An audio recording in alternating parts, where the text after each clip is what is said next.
Hello everybody, and welcome in to episode 6, the finale, potentially, of the Black Vault. Happy Saturday! More TTRPG good times.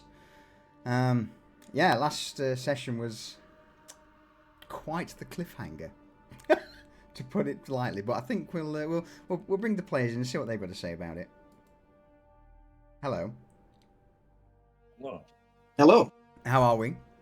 Well, Anxious. Anxious? What are you anxious for? There's only a greater demon bursting down the door. Yeah, this is for those about to die, we salute you situation we're in.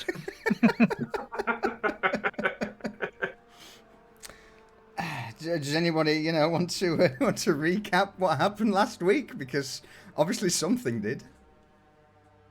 No, I think everything went exactly to plan. Yeah. Right up until the point, the DM was like, "Oh yeah, fuck, that guy had 1 million fucking points built up in his fucking perils. Fuck, sorry guys. Oh, Serathil the Everwatcher just walked through the fucking Imperium. Says hello."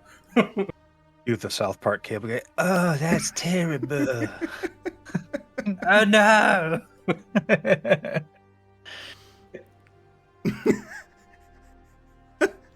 I like how you're putting the blame on me. I'm just, the teller of stories, the dice. Oh, I mean, yeah, look, yeah. it was your fucking it was your dice you were rolling. You're basically fucking yourself with your own dice, and then you're like, your dice are like, oh man, this is a great time for a greater demon. Yeah, it's because the combat didn't go to plan because we fucking ran through everybody. People getting fucking melted gunned and shit. It was going all great. Cultists and fucking Necrons getting fucking mullered by us. And then this stupid fucking psycho that did shit all the entire fight let out his last dying fucking gasp and fucking turned inside out and was like, "Ah, now I have 2 heads." For clarification, that was the NPC psyker. Yeah. So my guess then, to put it into more of a storied context, you pushed on towards the Black Vault with the help of the newly installed Cogitator Magus, I guess. Started to kill and murder the various cultists guarding the Black Vault, along with yourselves and the automated defenses. Necrons turned up, you killed them, and with the leader of this heretic, Mechanicus, being a psyker, he basically pulled Nathaniel the entire battle and didn't manifest any powers, but built up a lot of warp charge. Talking about warp charge, there's somebody else in this room that's also probably sat there clenching his cheeks, Bursting at the seams.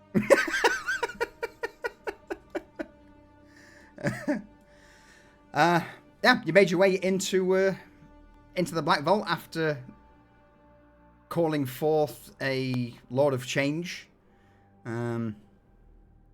And then ran right through that fucking Mega Seals with 0 chill and the utmost prejudice. The big bad I had planned for the campaign rolled over like a puppy, showed his belly, and you just kicked him. It probably didn't help we were on the clock. Yeah. So there was no fucking chill. You pushed through into the Black Vault, slew the arch heretic Xylus, and I think we ended the session with you all opening the door to the Black Vault and revealing the artifact within.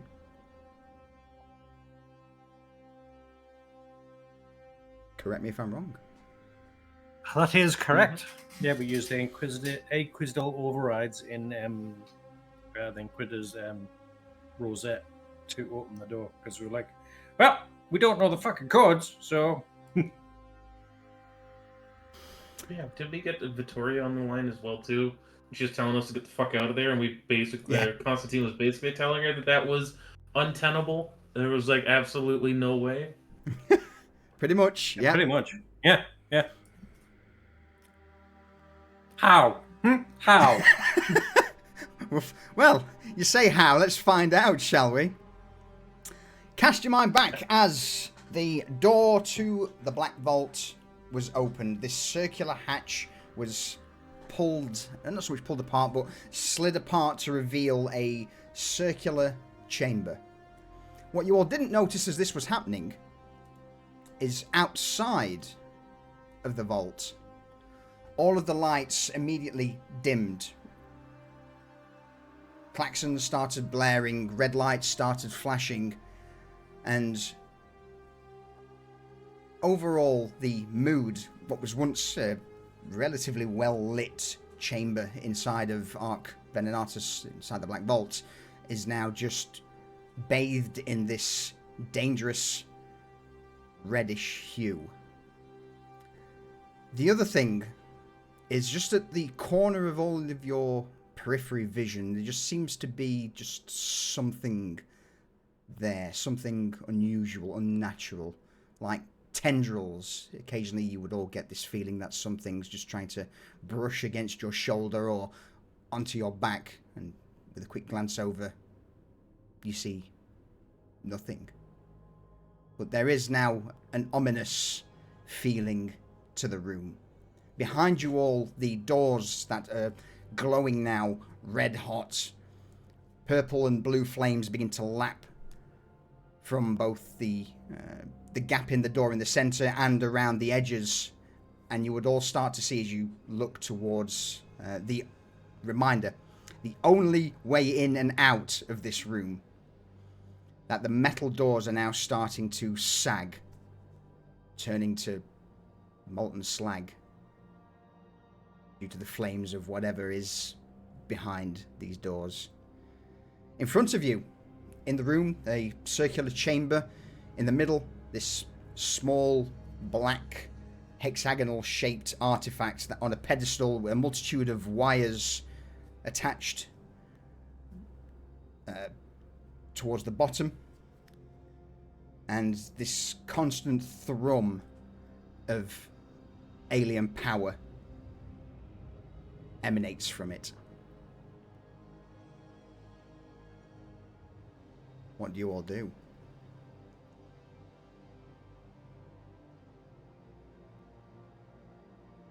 Any cogitators in the room? No, it is completely sealed. Well, not so much sealed, but completely barren. Bar from a small platform that extends into the center of the sphere with this pedestal and the cables. There is nothing, no cogitators. The only things that were in here that you would see just below you scattered into the bottom of this spherical room are around about 3 or 4 servo skulls that, at a glance, you imagine once Xylar dropped, his connection to them failed and they too were disabled.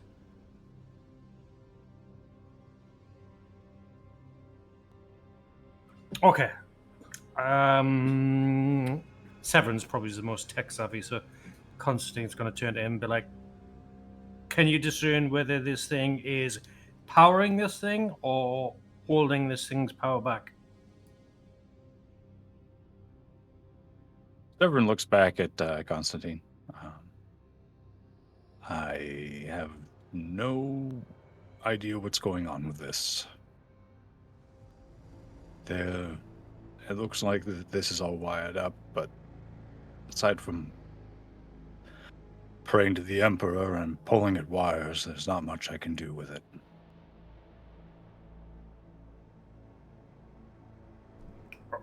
Fuck. Nathaniel,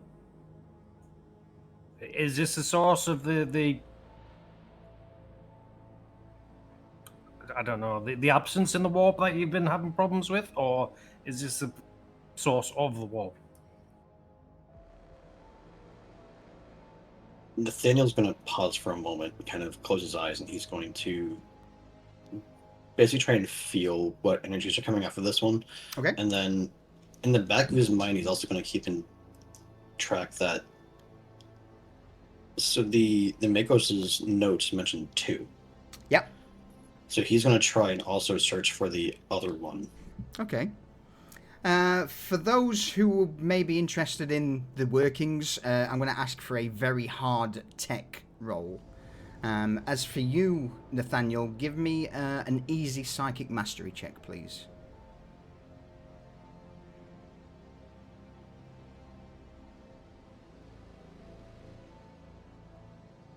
You know what? You live only once. Oof.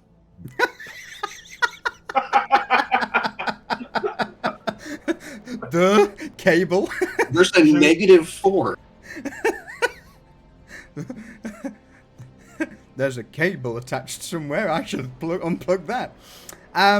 Yeah, Constantine, Finley, especially Finley, and even Severin, you all just look at the pedestal. Get down.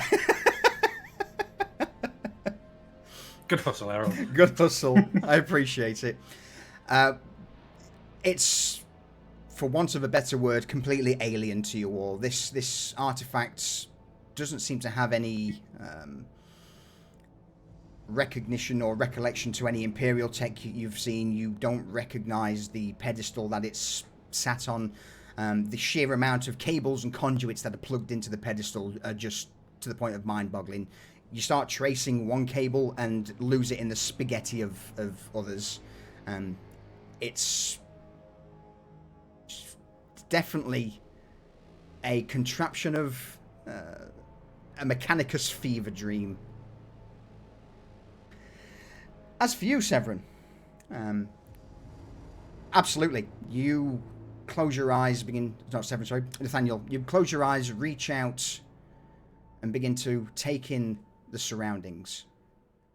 It would seem that this artifact in front of you, you would feel one of those pulses, and for a brief moment, your connection to the Immaterium seems to shake and shudder.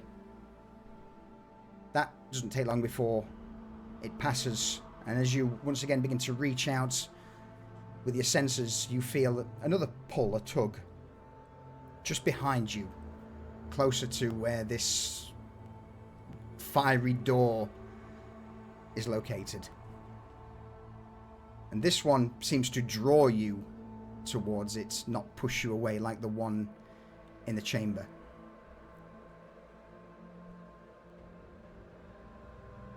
Okay. So Nathaniel's gonna basically turn to Constantine, and he's gonna tell him the truth. This one seems to be trying to push warp interference away. Oh, is it? That's wonderful. Cool. I'm going to grab him by the scruff of the neck over to the fucking device. Into the into the vault or towards the other one? Yeah, into the vault. Okay. Towards the one that's pushing psychic powers away.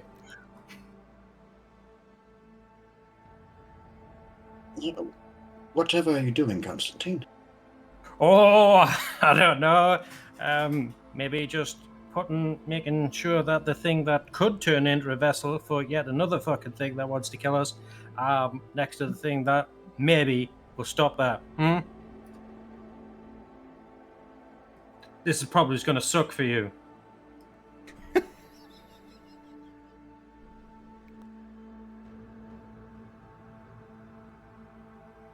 I'm just going to drag him over to the...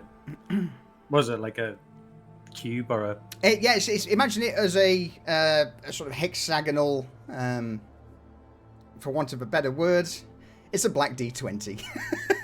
Okay.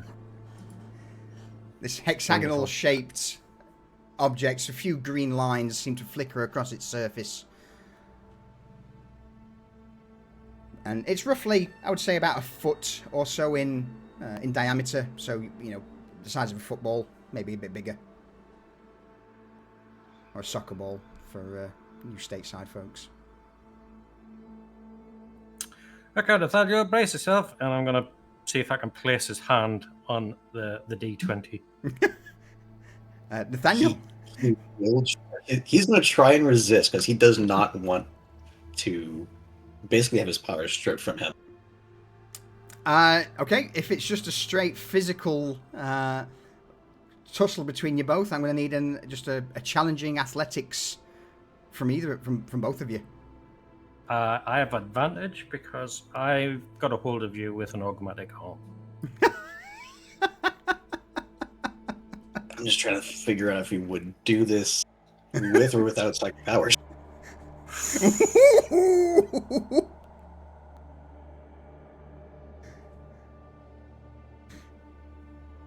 No pressure.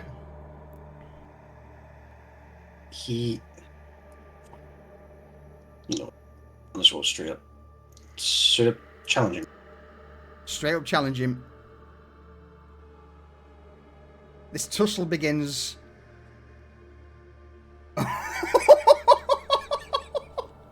Oh my god! A 1! Critical success, basically.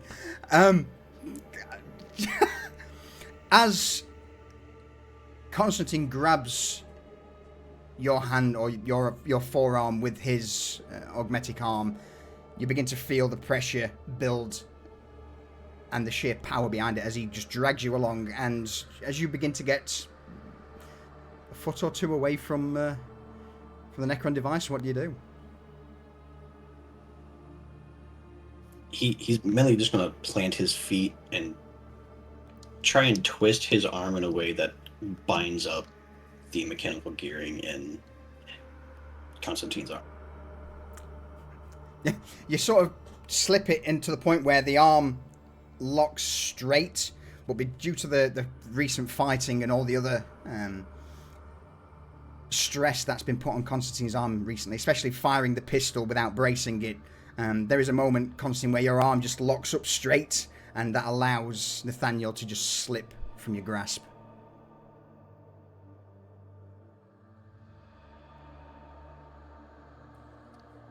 Fine. Fine. Fine.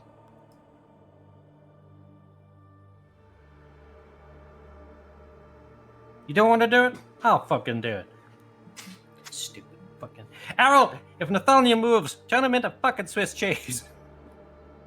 And I'm gonna go grab a hold of the thing and just start taking off all these cables so I can carry it. Yeah. Errol fills the doorway with his ripper up.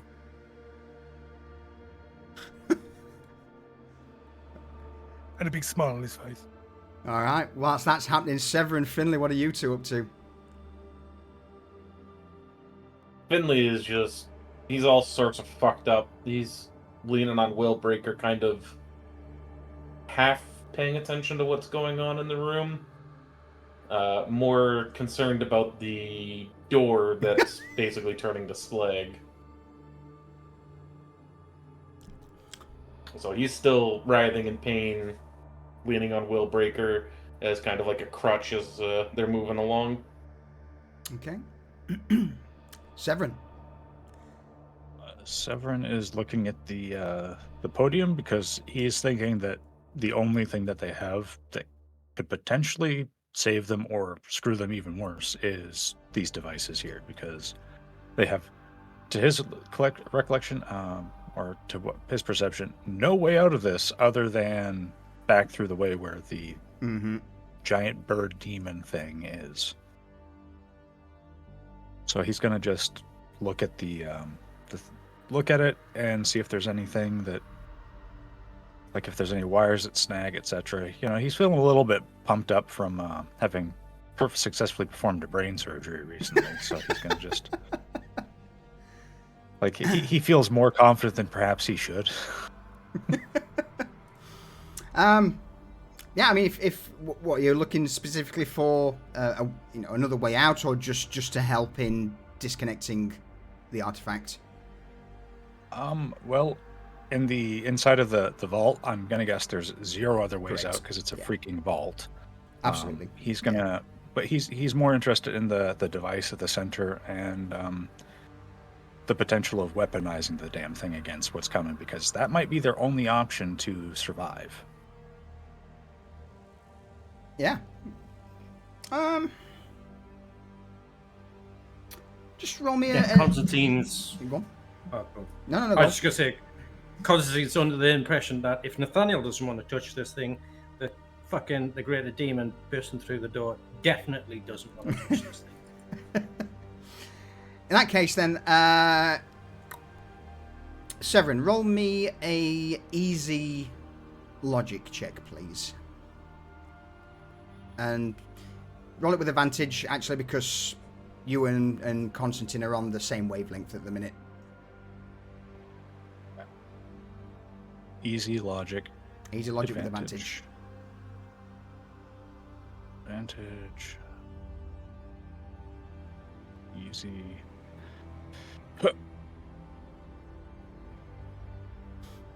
Smashed it. Absolutely.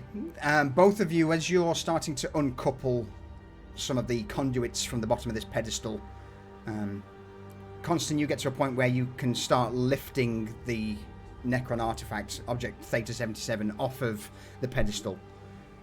Remaining, there is just a single large bundle of cables that's plugged into a...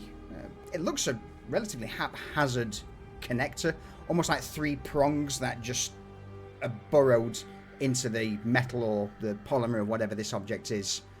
Those are the last things needed to remove this device. But yes, with this in hand, these pulsers, certainly you get the impression that the forces of the Imperium will not like it.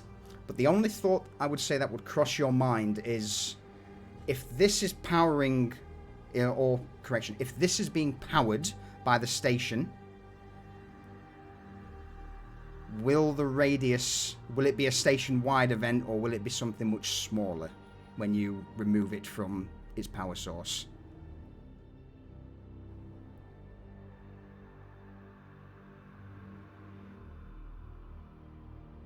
I guess we don't know, because we don't know if there's a containment suite or is it something to power it, right? Mm-hmm. Well, what if we just unplug the other one? There's only one artifact in the chamber. And Yeah. so far, I think Nathaniel's the only one that knows where the other one is. Yes, you would know, have a rough idea where the other artifact is contained, and it's not in the spherical vault in the center of the room.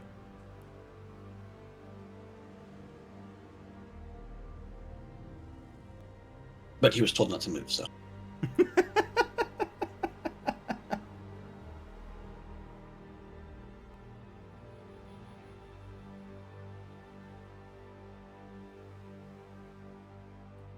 Okay, then do we want to? I mean, we have to take this fucking thing with us. So we, unless somebody knows how to power it up to turn this effect up, or dissipate the psychic effect, we got to take this, stay in a fucking close huddle, and hope for the fucking best.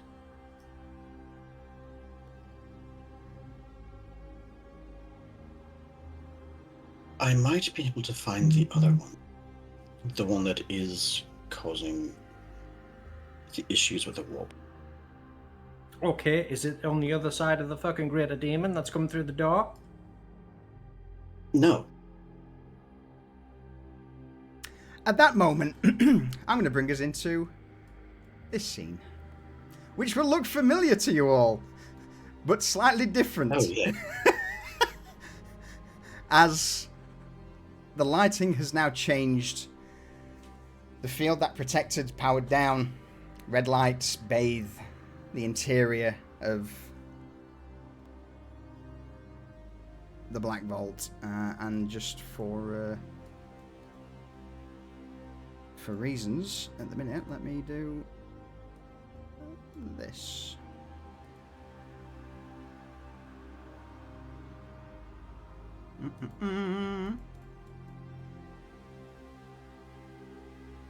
There we go. Alright, do continue.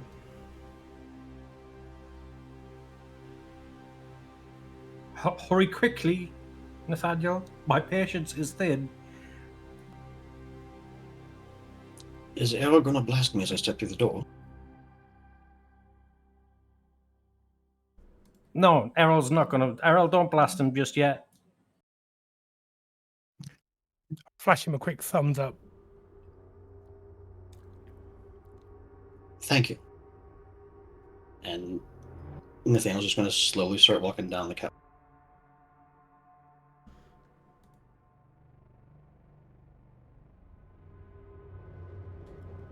What's everyone else doing as Nathaniel starts to depart?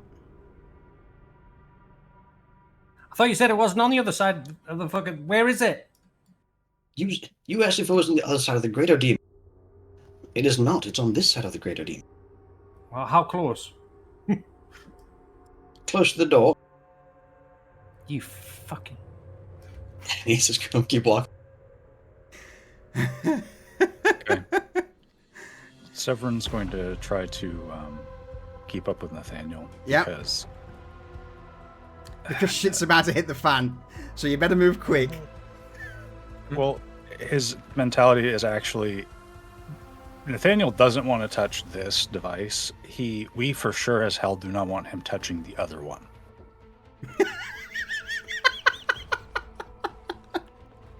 Because that's pretty much we're either putting the genie in the bottle or letting it out, and the other one's the let it out device, and we don't want that. That's your stopping point where Nathaniel is there. In hand, Constantine, are you bringing this device out now? Are you bringing it out of the vault? No, because Severin was like, well, whatever. Okay. Yeah. Okay. So it's still there. It's still powered. Yep.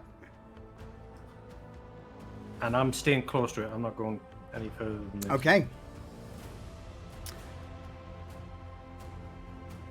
As Severin and Nathaniel begin to make their advance, at the far end, you would start to see this flame lapping even more vigorously from the top of the door. And then it stops. You would see the door start to slowly sag, melting, and from behind, from the opening that's now starting to pop into view, would be this two-headed bird-like entity.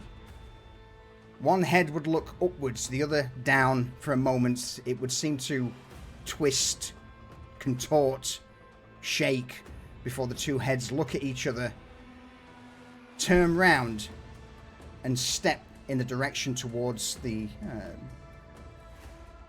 center of the vault.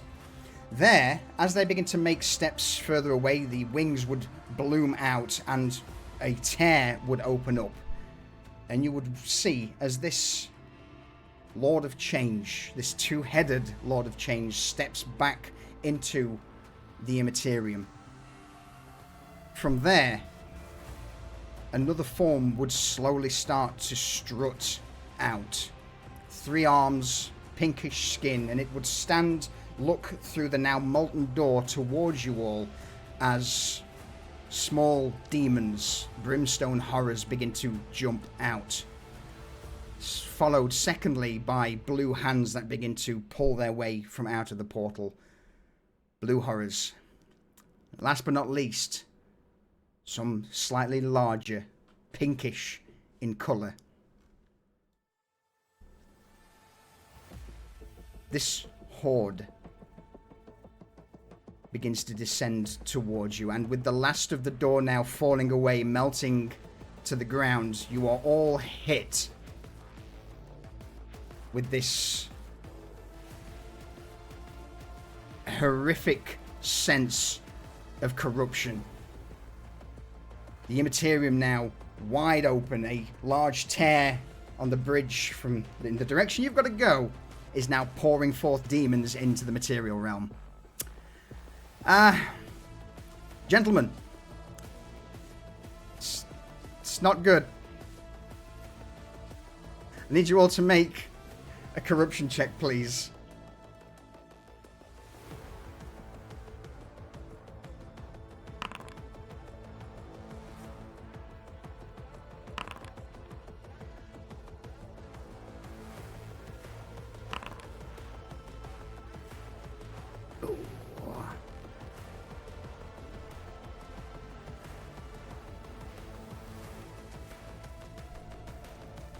Need Errol and Severin. Here we go. I was working out which one was higher. Yeah. Fair. Same. I'm trying to find it. Errol's fine. Errol doesn't care. Fortitude. Biggest number better. Big number better, yeah. I'm just trying to figure out which of those is higher for me.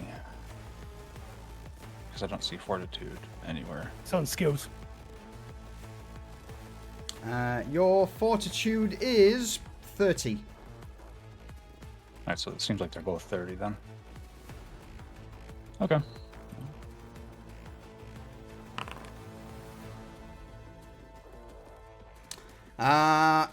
Doosh. Excellent. So, Errol, Finley, Constantine, with you three being towards the back of the room as this wave of malicious immaterium just whips out through the door.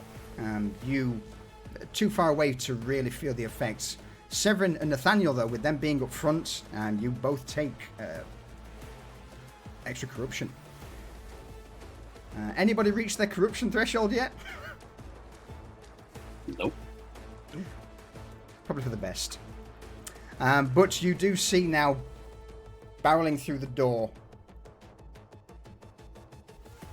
a demonic host, and even more are starting to pour out from the portal behind them and heading deeper into the facility. Roll me initiative.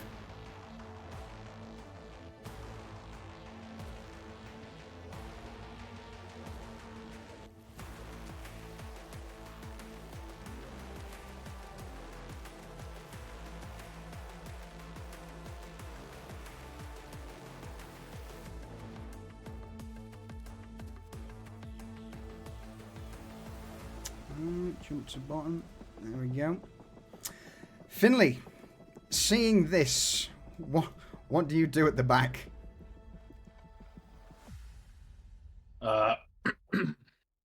Constantine, we either get that artifact with us, or we're fighting our way out, and that's not going to be a good idea. Fuck! Constantine's got to stow his pistol and go grab the fucking the artifact. So I'm going to pass my turn to Constantine so he can do this. I mean, if you want to, I don't mind flipping your initiatives if you two are happy with that and agree to it. Yeah. Yeah. Yeah. All right. In that case, then I will change Finley to 8, Constantine to 16. All right, Constantine, you're up then. With this happening, as this cascade of demons begins to roll out from the door, you shoot backwards, sprint into the vault. What do you do for the artifact? I just grab it in both arms and just fucking pull all the wires off, and then start moving back towards the group. Flashbang! The Emperor's holy light protects me! As you pull this artifact out of the pedestal, immediately there is this bright flash of what starts as greenish light, but with the amount of warp energies in this room begins to start crackling and reacting, constantly trying to push back against the warp. And at this, you're going to love this, Nathaniel. Oh no. This entire region becomes warp touched. Any psychic powers cast are at advantage as long as you are not within the light around Constantine, because then you are at disadvantage. So yeah, as this bright light bursts out from the artifact, Constantine, you have to shield your eyes for a moment before it seems to calm down. whilst in the centre and this object in hand, your vision adjusts and you can just see what appears to be a semi-translucent sphere around you with crackling energy. For those outside of it, it's just blinding. Let me see if I can tone that down a bit, because that is brighter than I thought. There we go. Okay. What do you do now? Since you're outside, I'm going to say that's your move action, just to run in, grab it, and bolt out with this artifact underarm. That was my move action, was it? Yeah, you're moving your free action. Okay. Then for my action, I'm going to run and jump up on the back of Errol and go, "Enter them! Destroy the heretics!" Alright, in that case, let me go back to you. As you jump and climb up on the back of Errol, you are up. I'm going to take a moment just to add this light to your actual character, Constantine. Nice. Errol, what are you up to? Well, I now have a lighthouse on my back. So I'm going to really, really please Nathaniel, and I'm going to move forwards. Okay. There. Colour burn. My free action to get there. And my move action to go here. So what I'll say is that anything in the the grid that you're in, has either a disadvantage on psychic tests. Right. And I'm going to take aim with my Ripper at this blue horror here. Okay. Yeah. And I'm going to burst fire, so everything within 5 feet of it gets hit. Gets hit. Absolutely. So it's going to be all of those. Oh, Not that I love it. These 5. Send it. We'll just do some of these. And boom,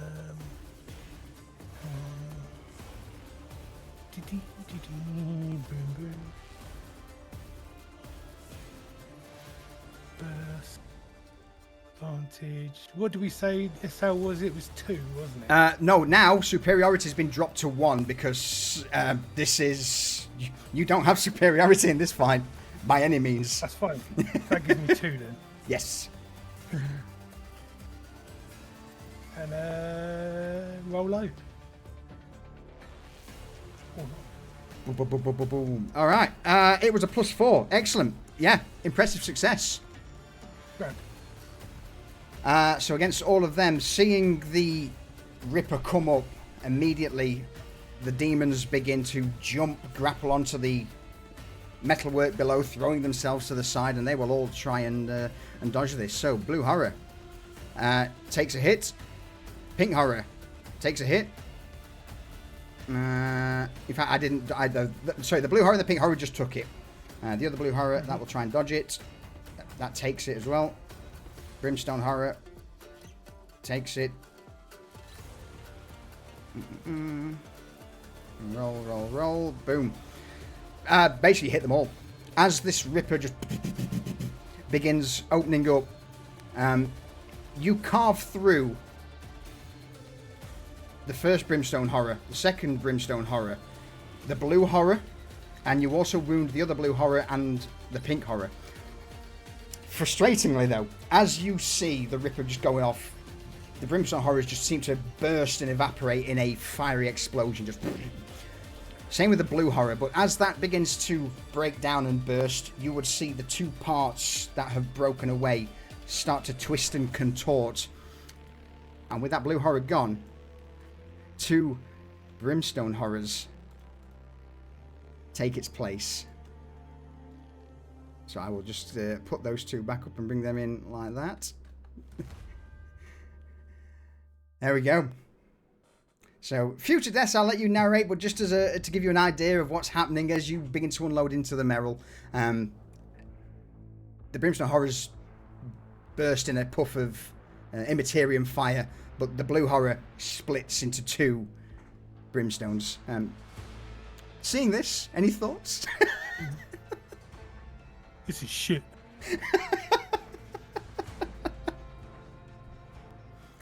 Anything else you wish to do?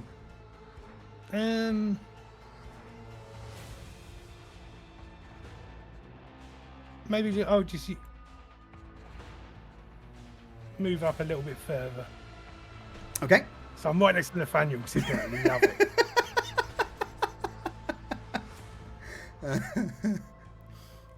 Awesome. Nathaniel, Severin, as Errol's moving forward, cracking away with the Ripper, shots whiz past your heads overhead. But Nathaniel, you're up. What do you do? Nathaniel is very uncomfortable being in the same area as this artifact. Mm-hmm. He knows he needs to get away from it, but he also doesn't want to die. So what he's going to do, he's going to burn his free action to move into this zone. Oh, move action to go into a new zone. Yeah. Yeah, and then he's going to use his action to go into this zone. You will just see Nathaniel dart forward away from Severin and then round the corner towards the Cogitator arrays. He's coming down. Okay. And he's going to take cover there.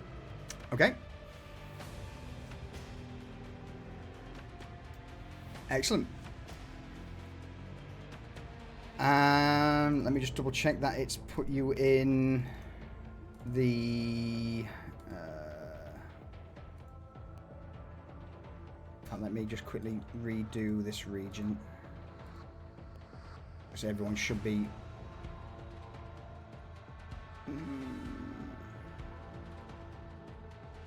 warp touched. Okay. It's not adding it to you for some reason. I'm not sure why. Ah, well, whatever. Alright, Severin, you see Nathaniel dart off to the side. What are you up to? Well, you see, there's all these guys rushing towards us. The natural thing to do here is unload all ordnance we have at these things. So,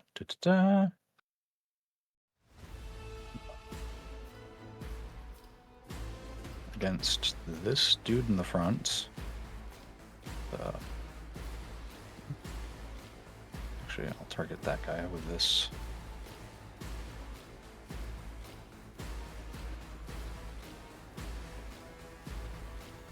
I'm going to use burst.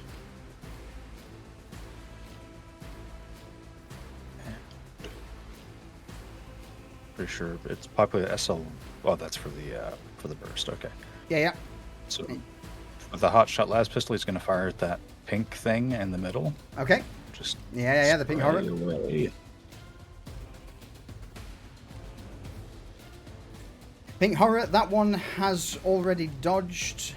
In fact, no, the pink horror didn't dodge. The pink horror took it. So he's going to just look up towards you, gibbering away, and this one will try and attempt to roll out of the way. It's not good. And you hit it squarely. What happens to it, Severin, as you shoot it? Bear in mind, this thing's about to split into 2 blue horrors. Well, the creature is basically bisected by a flurry of these blasts. Like there's a hole through its face, its chest, and its lower body, and from there it reaches into the holes of its own corpse and, well, what would be a corpse, and starts to pull itself apart, which makes no sense because it shouldn't be able to, actually be able to have that kind of force. And it just basically diverges into 2 separate bodies. Awesome. And this guy in the back. Yeah. just feel like shooting him is probably a good idea. Yeah, so burst. Not great. As you shoot, your aim's solid, perfect, and you would see just for a moment a slight ripple through the air, and as it seems to hit the creature, for a moment you get this impression that, oh, actually, it wasn't even there. I shot somewhere else. And you glance off to the left and see a smoking hole on the wall. The head of this Herald of Tzeentch cocks its head to the side. You don't see any features. It's mostly robed with this cloth mask covering its face, but the eyes, those eyes are grinning. Well,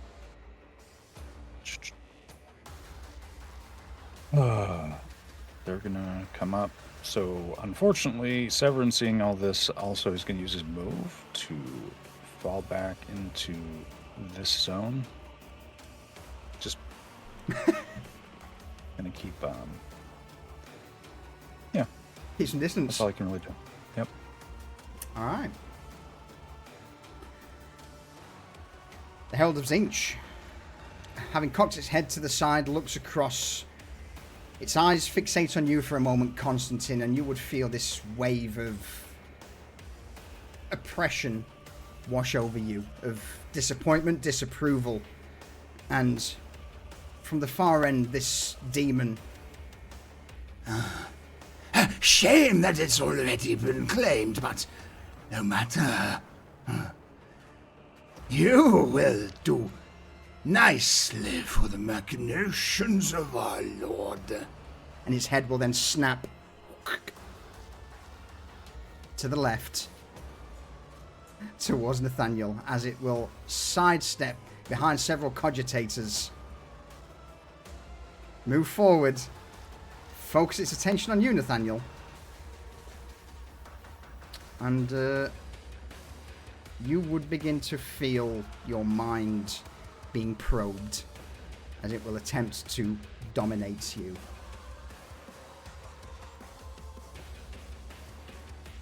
I need you to make me a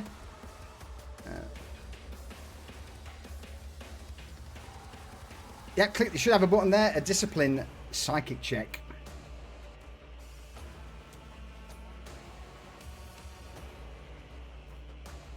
It's not enough, sadly. It's not enough. You needed to beat a +5. Oh. This'll be fun. Uh-huh. You would all just witness Nathaniel stand bolt upright from behind his cover, just straight, ramrod back, and one of the arms from this herald almost just seems to motion in the same way that Nathaniel stood. The hand slowly rises up as Nathaniel straightens. So, your next turn. You'll just hear this voice in your mind, Nathaniel. You will be most useful to the Lord, to our Master.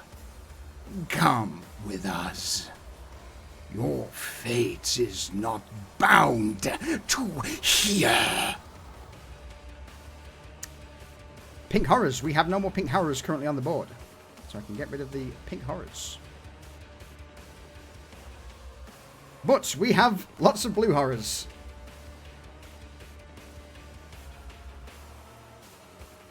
Oh, hang on. So the first blue horror will move up, look towards Errol, and Errol, you would see as this gibbering mass begins to crawl, walk, lumber its way towards you, blue fire would start to erupt from one of the many hands, and it will cast, well, not so much cast, but just attack you with said fire. or not. With the shield up, the fire just washes over the shield. Next blue horror. Same again. He's going to come in towards you, Errol. More fire at the ready. Oh, come on. Come on, blue horrors. Third. Same again. Fire. Yes! There we go. So with the first... with the shield up, Errol, you just have this blue flame just constantly now lapping at the shield. The first one, the second one, hot, unpleasant, but you can hold it. It's not until the third one just leaps on top of the other and casts down at you that you are hit. What are you doing? Are you going to dodge or are you going to take it? No, I'm going to take it. You're going to take it? All right. For 9 damage.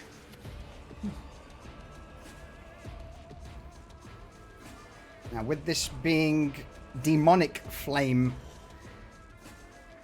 it just washes over you.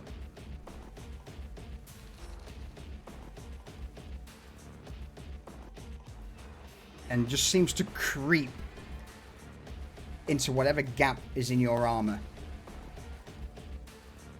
In fact, let me... have you added the wounds or do you want me to add it for you? Can you? Yeah. Top.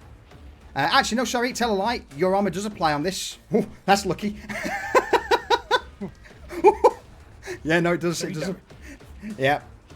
As this armor, as this fire washes over you, yeah, it would seem to seep into any visible crack, and for a moment you almost get the feeling that you just want to tear your armor off and throw it aside because of the pain. But next up, last blue horror is going to move into your region, despite its better judgment, as it'll start trying to push back against this this force from the object. I'm going to make a fortitude check to see whether or not it can actually do anything with its action. So it'll be a very difficult, sorry, it'll be a hard fortitude check. If it succeeds, it can use its action. If it doesn't succeed, it's battling, trying to push into you. It's failed, yeah, massively. All right. You would just see this last horror bound forward, leap over one of its friends, in right next to you, look up towards you, Constantine, and at that moment it's hit with the force from Object Theta 77, and it just seems to recoil, hissing back. Finley, what are you up to in the corner over yonder? Alright, Finley is going to take his action and hobble himself forward, and he is going to unhook a grenade from his belt. Smart. And he's going to throw it at this group of blue horrors. Yeah, I'll let you do it. Go on. Normally frag grenades are only medium. That's a long, but I'll let you have it because of the situation. He's gonna try it anyways. Yeah, absolutely, go for it. Hey, Devious. So yeah, pull the pin and you yeet this grenade over the top of Errol. It clatters to the ground. Erupts, and these blue horrors, that first one's already dodged this round, so that will just take it. Blowing, oh, actually, yeah, why not? Dodge. Oh, man. And then the last one was done. Boom. Excellent. All right. 2 of them are immediately wounded by this. The third one blown apart, but as the 2 pieces go flying, they will turn to brimstone horrors. What happens? How does this look, Finley? As the shrapnel penetrates anywhere on the body, the bigger holes it reaches into, and just starts tearing itself apart, splitting into 2. Just unnatural. It's disgusting. Yeah. Any further action from you, Finley? I am gonna move up in. Actually, no, I can't because that's. Yeah. So I'm gonna stay here. Okay.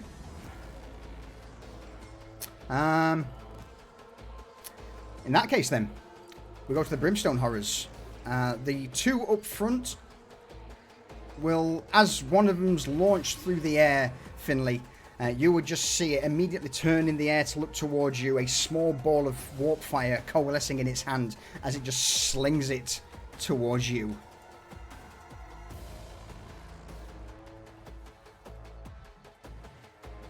No, it misses. You feel the heat and watch as this ball of warp flame just sweeps past your face, impacting onto the barrier behind you and immediately starting to incinerate it. The other Brimstone Horror will leap in towards Errol. Same thing again. Since it's going in, it's going to be a fortitude check at very hard. Sorry, just hard, sorry, to see if it loses its action because of the artifact. And yeah, this one, as it's ejected out by the grenade, this one too leaps forward, grabs hold of Errol's shield, stands on there, and just as it looks over the top of the shield, Errol, Constantine's there with the object. And you just see it just going.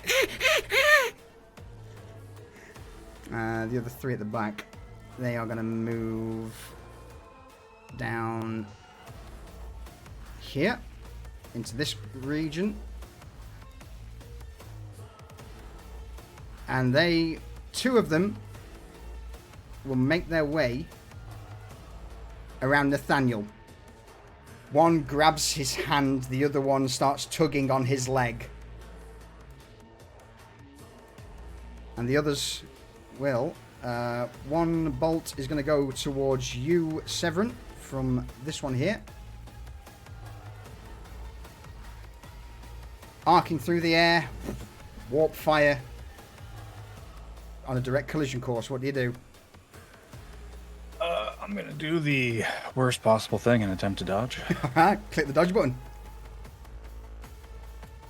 Hooray.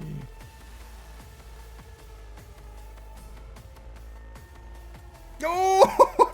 You sidestep and just watch as this fire just bursts on the floor next to you. In that case, I'm going to have you again with the other one as it does the same. And it hits. This is unopposed since you've already. Dodge. Mm-hmm. You dodge the first one, but miss the second as that just bursts over you. Which, puts you down.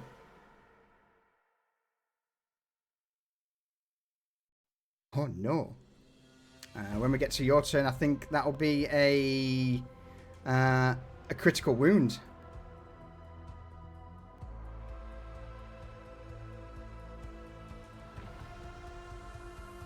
Alright.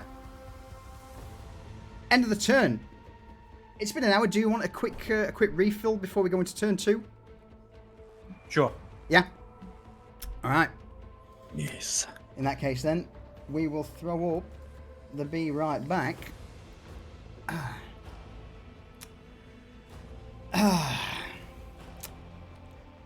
This escalated quickly.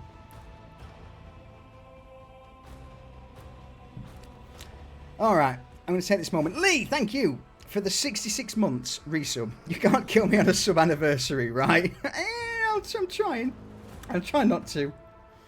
Also, who have we got in chat? Quai Mai, hello you. Ravon. Steel's already here. Prepper Jack, why not join Team Zinch? They have good professional growth opportunities. They do. They do. Extra arms. Extra appendages, tentacles.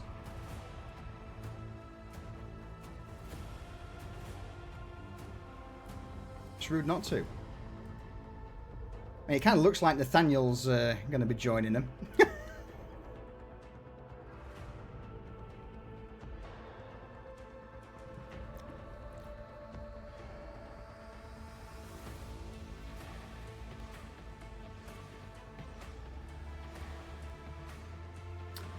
Let me go through all of the characters quickly. Make sure.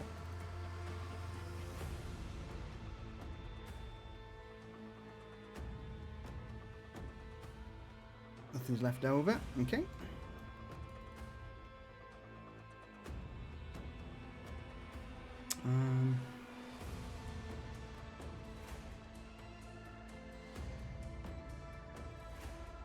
For some reason, it's not auto rolled for Severance. So while he's taking a break, that was a critical wound on his body. So I shall roll on the old body table.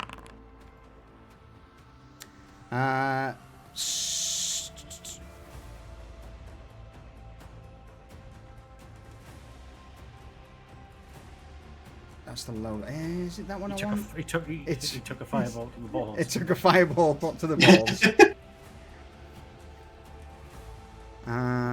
Is that the right one? The right table?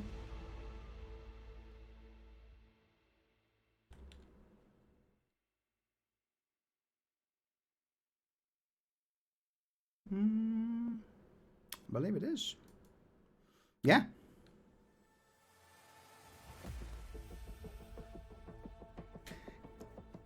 Yeah, that's welcome back. So that critical wound you took wasn't overly critical. It's still classed as a critical wound, but you basically took a fireball to the nuts, which knocked you to the ground.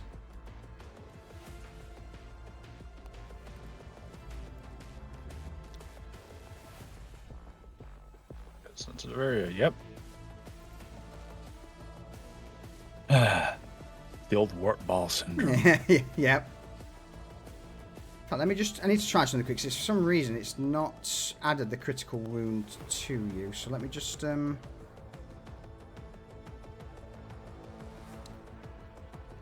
me just fake a roll quick. Let's see whether that works.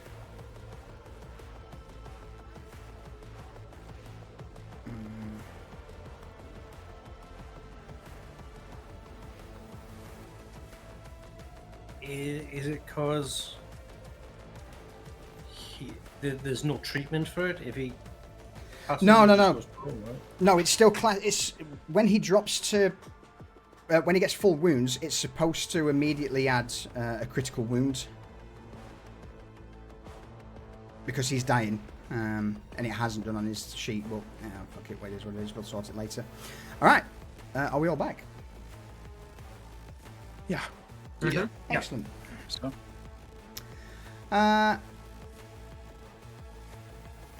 End of the turn then. So with the Brimstone Horrors throwing fire everywhere, Constantine, you're up.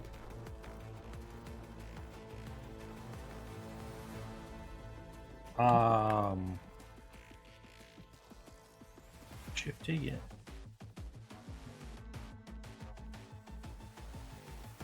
Harmonic Granada. More Gurnods. Be rude not to. I've got one left, and they're getting it. Yeah. From the top of Errol, clink.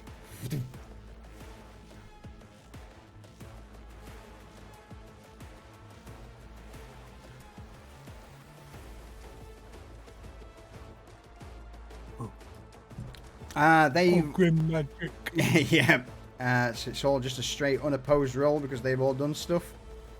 10 damage across the front and a crit on all of them. Oh my god. It was a blessed holiest hand grenade. It was indeed. You destroy all of them. The Brimstone Horror gets wiped out and the two blue horrors will split. So what happens to the two blue and the last Brimstone? The force of them blows them into pieces, but those pieces reform.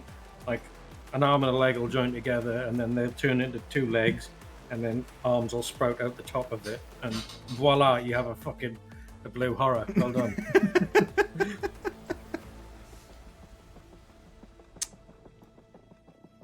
Excellent. Anything you wish to shout out? Any other actions from your elevated position?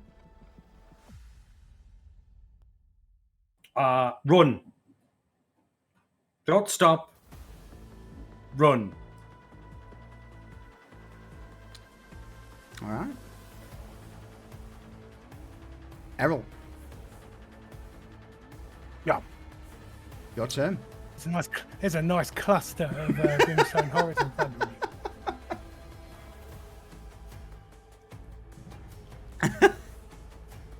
There is.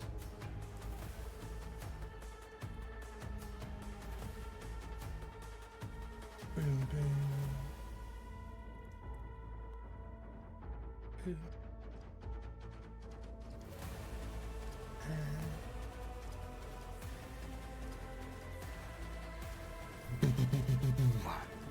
These are all fresh entities, so as they're in the process of reforming, some of the shots may go through them, so we'll class that as a dodge.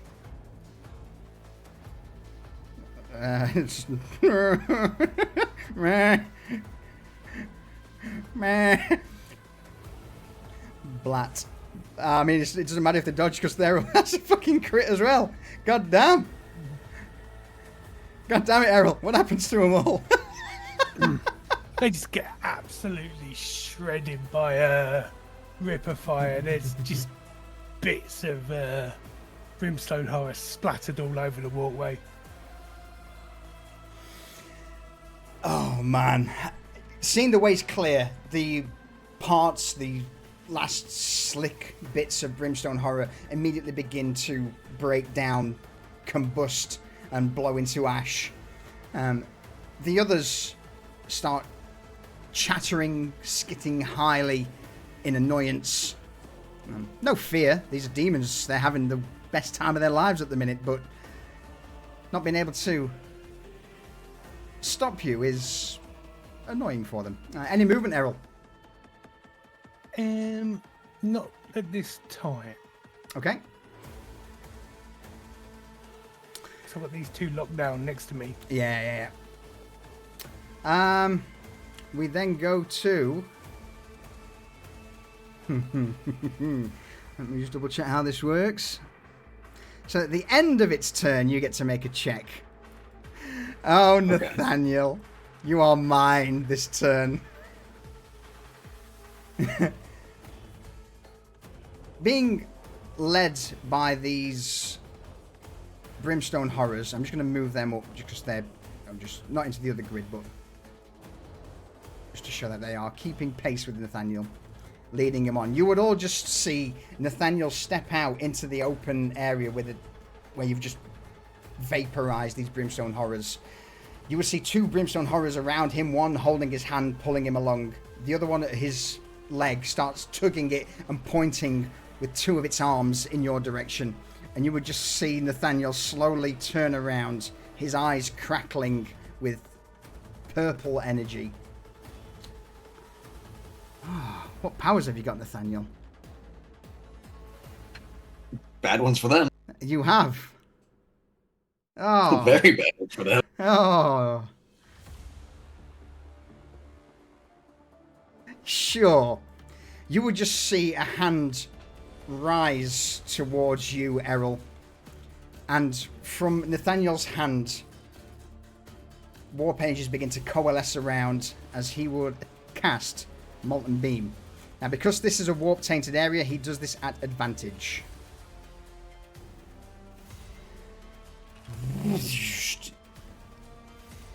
Immediately. I'm going to let... Do you have a reaction, Errol? Yes, I do. Normally you can't react to warp powers, but considering you can see Nathaniel being dragged along by two brimstones, I reckon you will put two and two together. So if you wish to dodge this, you're welcome to try. Don't think it's going to make any difference. I think I'm a dead man. But for once, I'm going to give it a go. All right. It's reduced it. Go on. I'm going to permanently burn a fate. Escape. Oh shit, okay.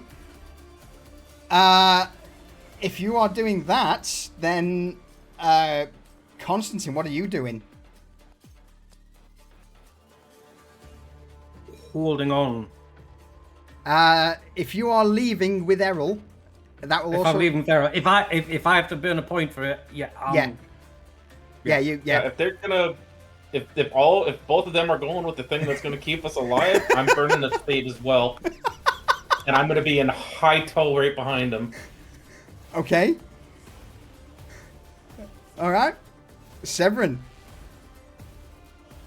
What are you doing? You just see... it seems that everyone's getting out of dodge. Booking it. Yeah? All right. In that case, then, as Nathaniel begins to raise his hand, you would see a telltale sign of the molten beam begin to form. And just as he's about to release it, Errol, you set off at a sprint. Shield forward, ramming into Nathaniel on your way out, causing him to stick back for a brief moment. Are you going to cause any damage to? That's sure. Why not? Since you're all burning a fate point, roll me an attack, a shield bash on Nathaniel. Okay. Hang on. Nathaniel.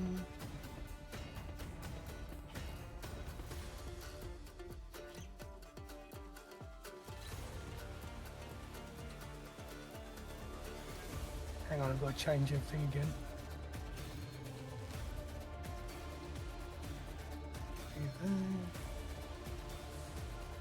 Shields.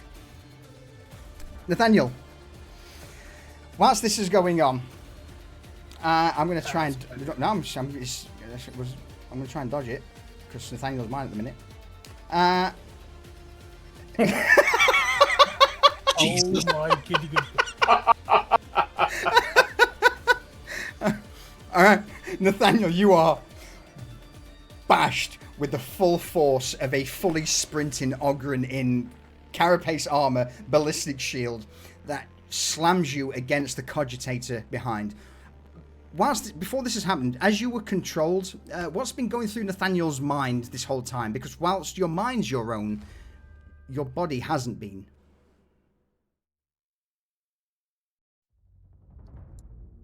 At first, he is terrified. He's seeing this demon of change just walk up to him and basically take control of his body. And then he's watching its little minions come up to him and start egging him on, trying to drag him away. Whenever he's in the middle and he's raising his hand towards Errol, he can feel the psychic powers. He knows what he's about to do. But he's not angry or hesitant.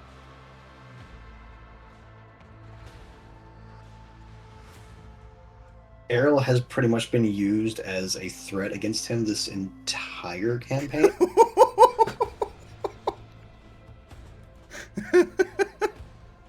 So he's actually kind of releasing some anger towards him. Knew you were a fucking heretic. Nathaniel, that's pretty heretical, my friend.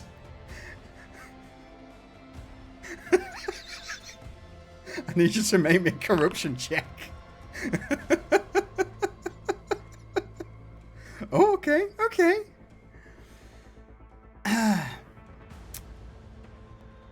As you are slammed back, though, into the cogitator, I'm going to move Errol up, Constantine behind. Severin leaps from his feet and also begins to book it, which I'll come back to your dying state in a moment, because you are in a bad way. In fact, everyone's in a fucking bad way at the minute. Yeah. Hence, burning the fate. Yeah. So, Errol's critical, Constantine's badly wounded, Severin's dying, Finley's critical, Nathaniel's badly wounded. All right, Nathaniel, can you reclaim some control over yourself? As the way it works for domination, I just double check. Dominate. Whenever the target takes damage, and at the end of its turn, so you've taken damage, so you get to roll a hard psychic discipline check. Okay. And that would be against a +5. Oh God. We'll have to wait and see. Being in the same grid as the artifact, does that do anything to help? That is actually a solid...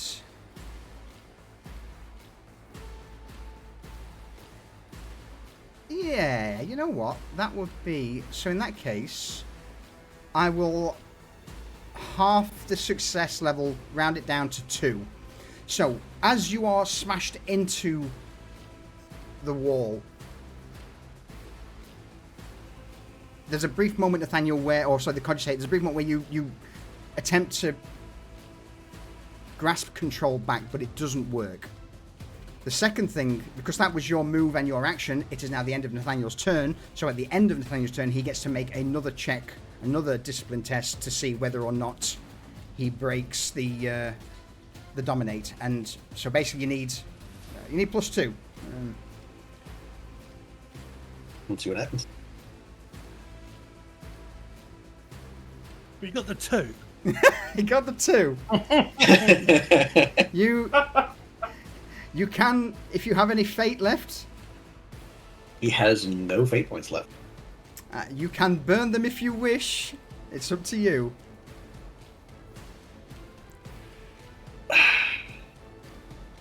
No, I'm not gonna burn it. Oh, you, my friend, are mine. Errol, Constantine, Severin, Finley, as you depart, what's your extraction look like? Bear in mind, you're going to be bursting through into the bridge.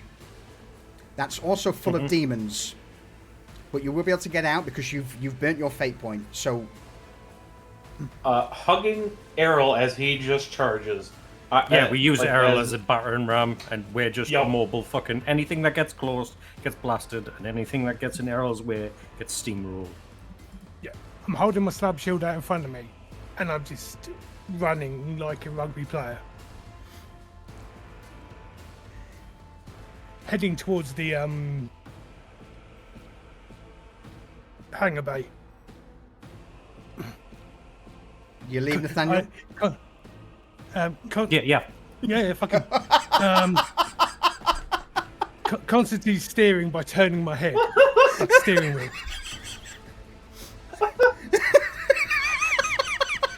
Oh no! We have no way of saving him. He's corrupted. And we've got the mission objective, so time to go. Nathaniel, for the moment, are you happy to take a back seat? I will come back to you in a little while.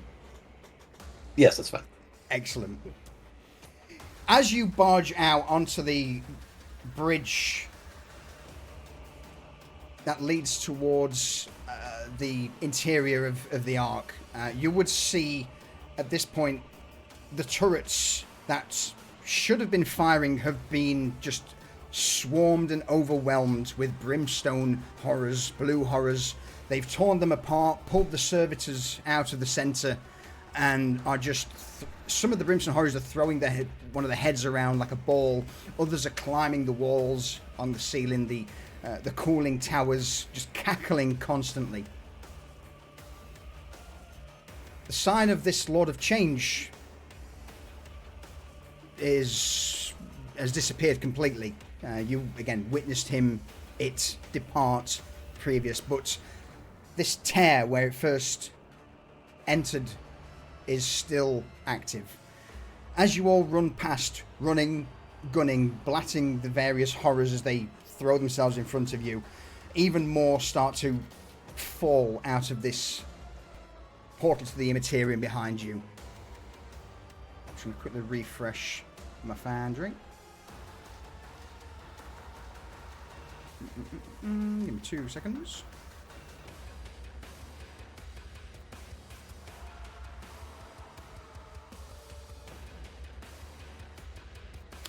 Come on. Thank you. Cool. There we go. Yeah, so you begin to hear behind you this cackling laugh that seems to follow you throughout the entire area. That of the Herald of Tzeentch you saw earlier, the one that's easily twisted Nathaniel in its grip. With this object, this Necron object, Theta 77 in hand, there are times where what appears to be just a wall or a group of horrors just part, shying away, covering their eyes, howling, which gives you the necessary chance to just book it.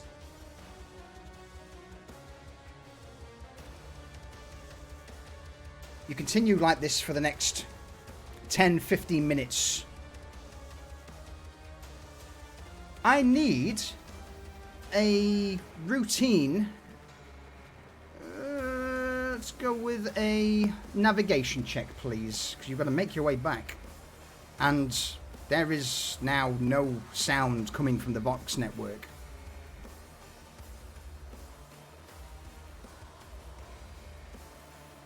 Finley, with the Voxcaster on your back, doesn't matter. You don't need to hear the words of the new Magos or what's happening. You are just focused on getting out. Get the fuck out of Dodge.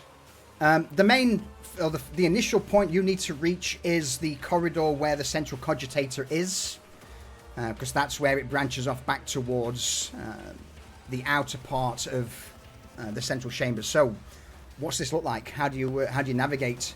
How do you get everyone out? I'm relaying directions to Constantine as he's then, left coming up, left. All right, I'm steering the Ogren, all right?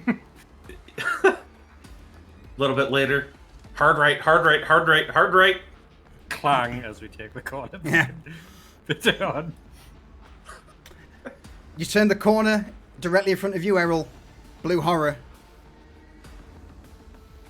What do you do? Oh, wait. Getting shield slammed into the wall.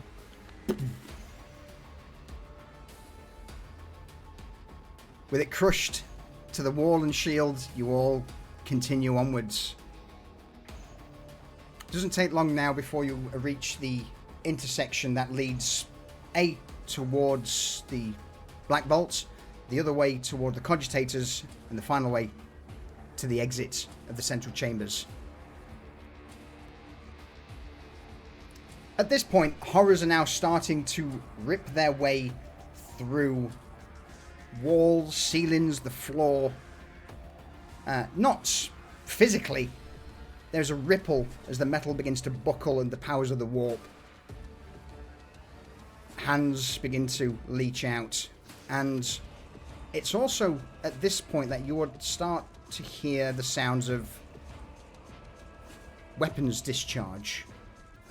A familiar crackle. That of Gorse weaponry flaring up.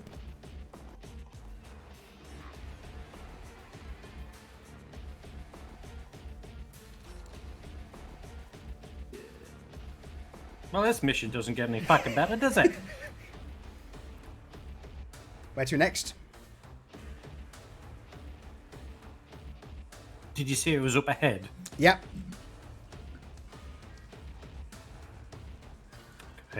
The way out. We might need a detour. yeah, we need a detour. Do I still have schematics of the data pad? You do? Of the station on my data pad. You do indeed. Are there any other hangars that we can get to? Roll me a very easy. Let's go for. I mean, I guess that would just be a very easy awareness as you just quickly start skimming through.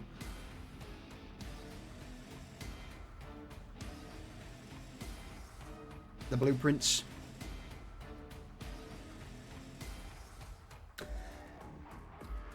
It takes a moment, and as you're stood looking through the data pad or the data slate at the schematics, you do find a potential route through some access tunnels. Granted, they're going to be small, like Errol touching shoulders at the wall small. But whilst this is going on, Severin, how are you holding the rear as more brimstone horrors begin to pull their way out of the Imperium in eyeshot? Well, as they're going through all this, anything that looks like it's like an exhaust pipe or something like that that could be used to cover their exit with, he'll be putting shots into things like that to try to create some kind of diversion to slow them down. And anytime that it looks like it's easier to just shoot one of the bastards, he'll absolutely take that to just pop a shot and keep running, limping along after this, because he's not in great shape. Now, Finley would hand Severin both of his smoke grenades, telling him to use them to cover their advance. Go! Use this so we can get the fuck out of here. You've been running for quite a while now. On the verge of death. I need you to make me a fortitude, a challenging fortitude check, please. Alright.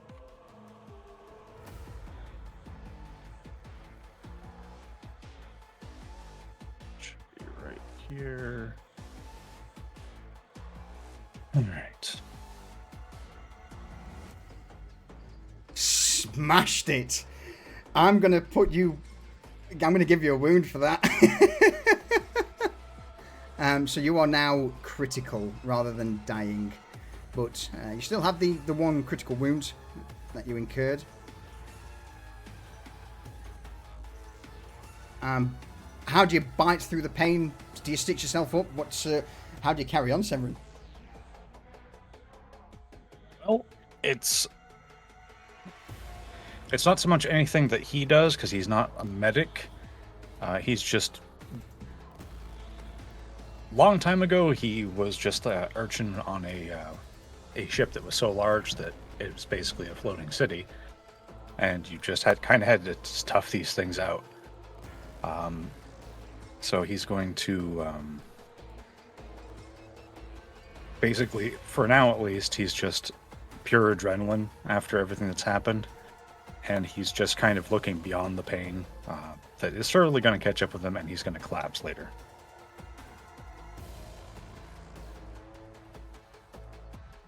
Okay. With the escape route planned, Constantine, what's happening?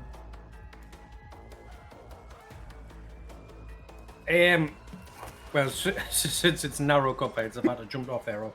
But I'm keeping him in the forefront so he can just bulldoze any obstructions out the way, and I'm just right behind him.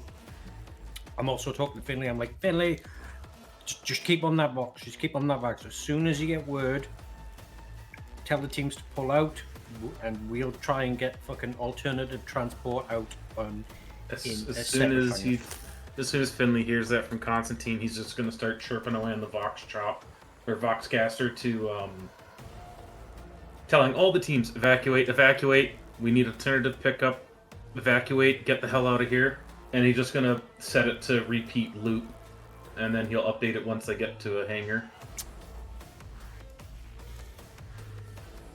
Half an hour of crawling through the maintenance ducts, you eventually find yourselves on one of the vault doors that lead into that central long pillared chamber. Flashing the rosette or slamming, perhaps even punching the servo skull that operates the door. It opens up, revealing the multitude of bridges and pipework that extend out towards the rest of the station. Here, as you are met with this wide view, you would see green flashes from below as Necron forces are starting to phase in. Some of them already shooting at demons, at horrors that are materializing from the warp. Other Necrons are being taken out, and it's here that you would see flying through the air these fish-like ray demons. For those who perhaps have studied a little bit of the archenemy, these things are known as screamers.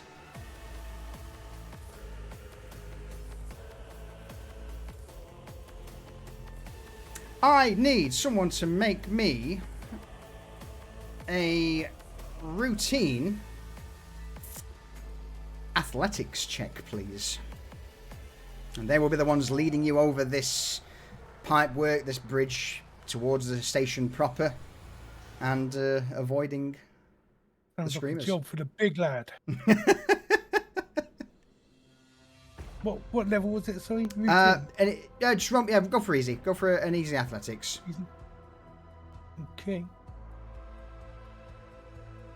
With the Necron forces phasing in, it's providing you a bit of a breathing room. Holy shit, Errol. What's this look like as you all have this battlefield or this bridgeway to cross? Oh, Errol just bounds across it. His feet surprisingly light, like a ballet dancer, just skimming the surface.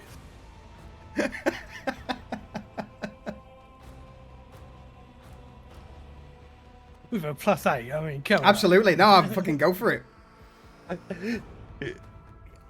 couple of screamers turn their way and begin to descend on you, their ray-like bodies writhing in the air. We just parkour away from them. Yeah. They crash into the lattice work of metal behind you before slipping off and flying down towards the brawl that's happening below. It's then, as you eventually cross this bridge, there is a loud static hiss as the station's Vox network now finally kicks in. A familiar voice would ring out. That of the newly designated Ark Magus Quartus. Immaterium breach.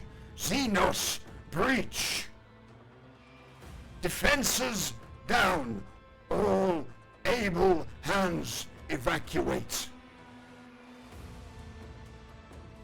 The archenemy must not gain their hands on what is held within these vaults. This Constantine will station skid to halt. will Get a hold of Finley, get on the Vox. And they're like, deny the enemy, crash the station. Oh shit!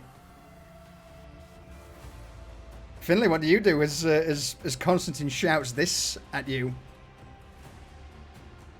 He will relay the order over the Voxcaster. Crash the station. The Vox network around the station immediately cuts out, and just in your own ears, through your Vox bees and through the Voxcaster on your back, Finley, you will just hear... calculating. Hold. As Quartus begins to converse, it would then switch from Quartus' normal speaking voice into what's best described as a dial-up modem, as the 3 remaining Magos brains converse in Benaric. A conclusion has been reached. This situation is unprecedented. Tactical options of dropping station from orbit to planet side is acceptable. as soon as the words acceptable are spoken, there would be a lurch in the station and this horrifically loud whining sound as thrusters that have perhaps not been used in tens, hundreds of years begin to spool up on the outside of the station. Constantine, that's our time to go. We need to go. Okay, I know. Let's go.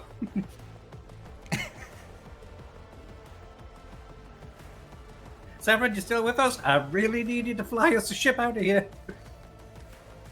Let's just get something then.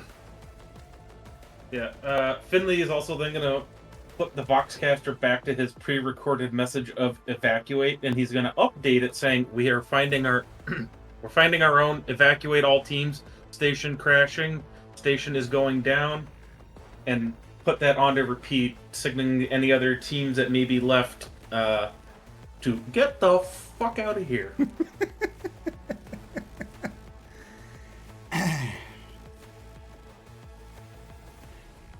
You all begin to make your way now back towards the tramway that leads to the outer ring of the station.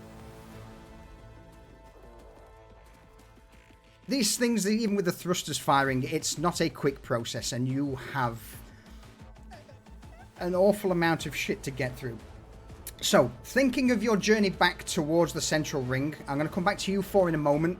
Have a think of just something that could occur, just something cool, something interesting that that you overcome. And we'll turn our attention back into Vault Omega, shall we?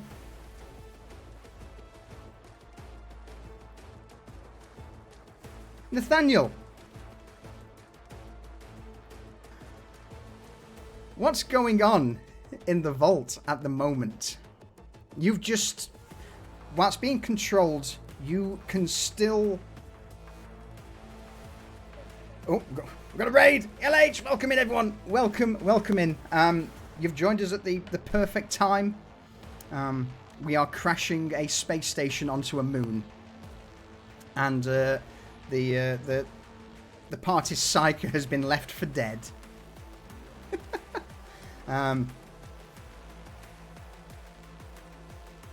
Welcome in. Were you streaming Star Trek? Or was it something else this time?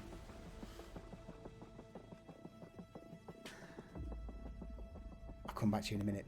So, Nathaniel, you now have this Herald of Tzeentch currently lapping circles around you. One hand just stroking your cheek. A finger then remains on your chin and lifts your head up as you look into its eyes. At this point, most of its facial features aren't visible. This cloth mask covers most of them, apart from just the iridescent, bluish, purple, warp-fired eyes that are staring into your soul. Your body can't move at this present moment. What's going through your mind? He's kind of freaking out, but at the same time, he knows that if they wanted him dead, he would be pretty much dead.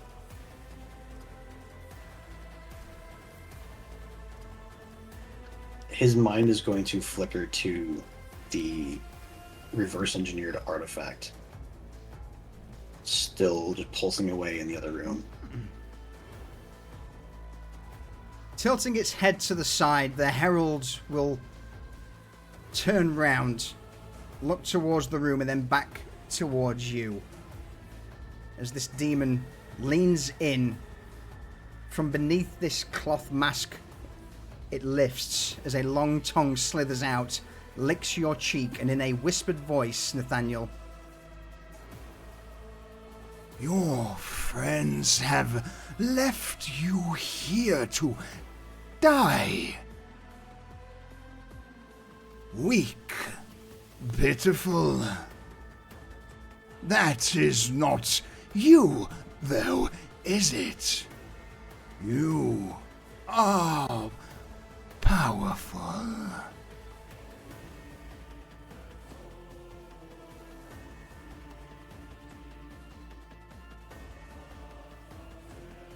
I'm assuming, can the thing actually speak? Can he control like his head? Absolutely. At this point, the hold on your body is lifted slightly, just to the point where you can move, but it would require a great force of will. But speaking, looking, reacting is now possible.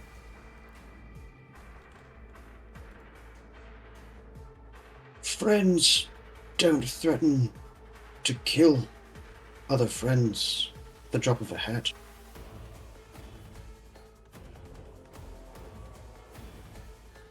These people mean nothing to me anymore.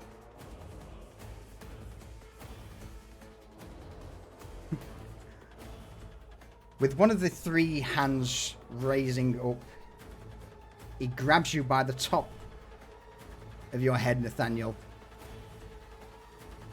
And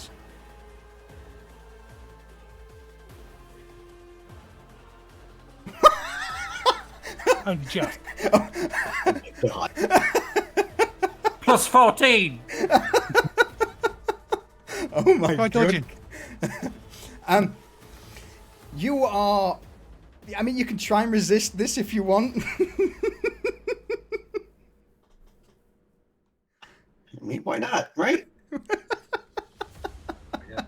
In for a penny, in for a pound. In for a penny, in for a pound. And also, unfortunately, physical contact with a Herald of Tzeentch is classed as moderate exposure to the warp.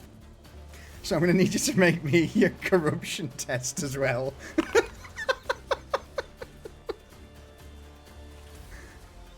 Holy shit. Will of iron. Will of absolute iron. For a moment, the Herald begins to look through your memories, through your thoughts, with the ease of someone flicking through an old tome. Nothing is hidden from the Herald of Tzeentch. No secret left untold. No memory left buried. Everything is spread out in front of it.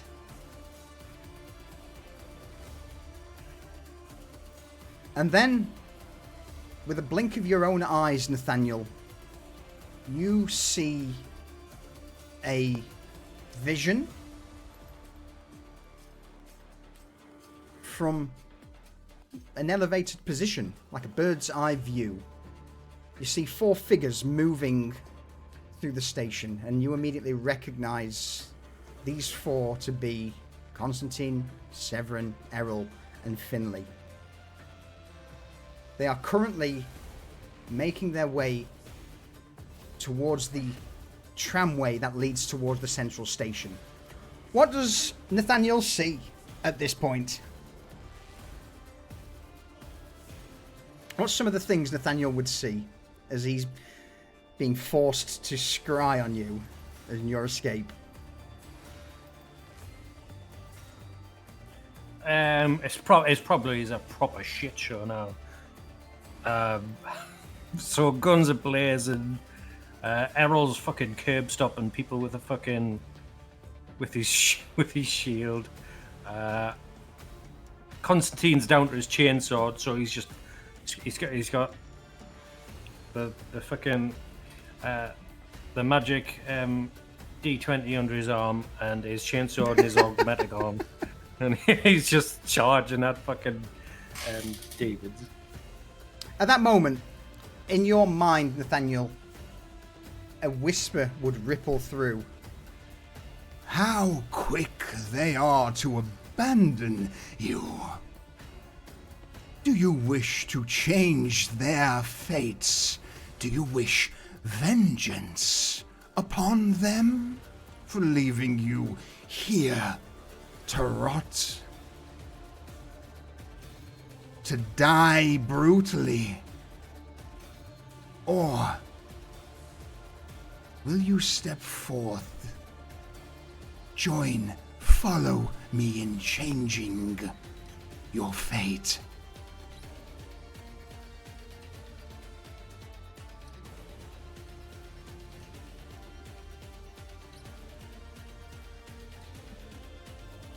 Nathaniel's gonna pause for a bit. He's going to think about every single possible outcome.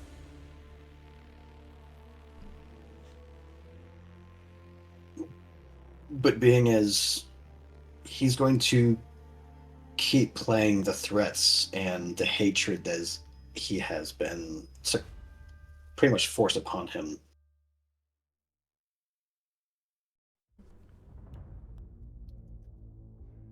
He's going to reach an inner peace, and he's going to accept his fate being changed. It's not so much that your fate is changed, Nathaniel. You choose to change your fate. You and the power at your disposal, and at that flicker, what you think you choose that your fate will be changed starts to twist slightly. No, others aren't changing your fate. You have made the decision to change your own fate. The voice then in your mind, Reach out.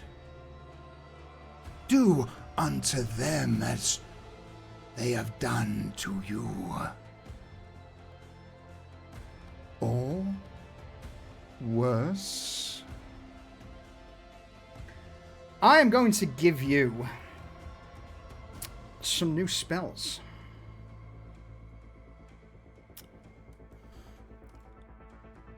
Where are you, Nathaniel? There you are. I'm going to give you Ill Omen.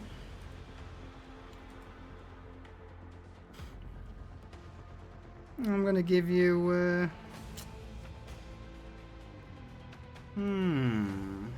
Knowledge begins to flood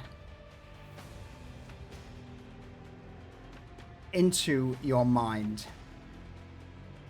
I'm going to need you to make me a routine fortitude check, along with a challenging discipline check, please.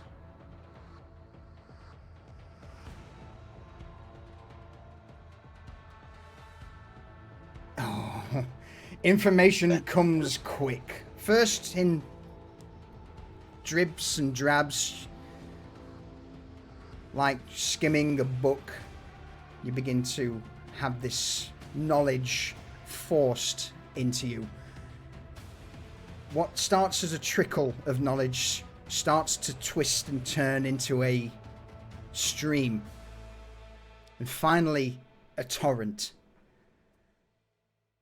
The energies of the Imperium begin to crackle around you as information is just thrust into your body. And unfortunately, I need to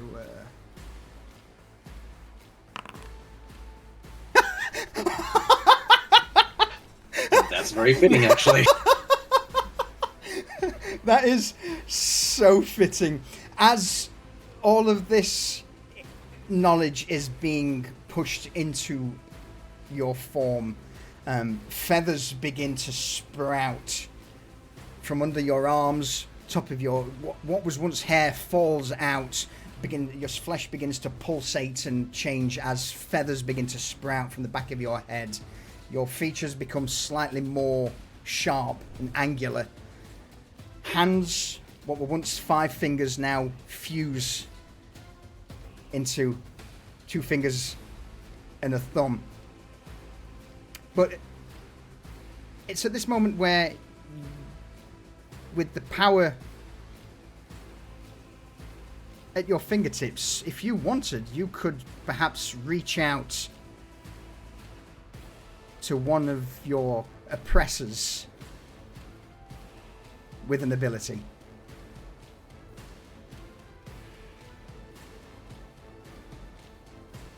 Oh man, I need time to read.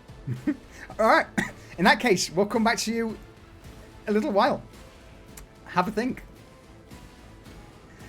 Elsewhere, time has passed. Fighting has been thick and hard, even to the point where some of the Necron forces from the moon below have phased in your way. Anybody have anything cool they wish to say, or if not, I'm happy to carry on.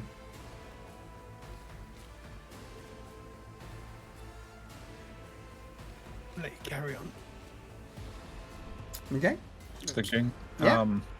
Go for it. At the point in their journey where they get back to the long track of, just the long track of a literal track where we had to have Cordis drive us in the train.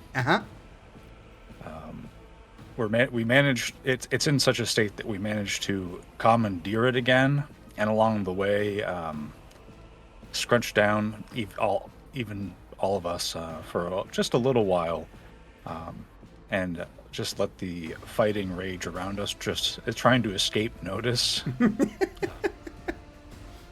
Perhaps letting.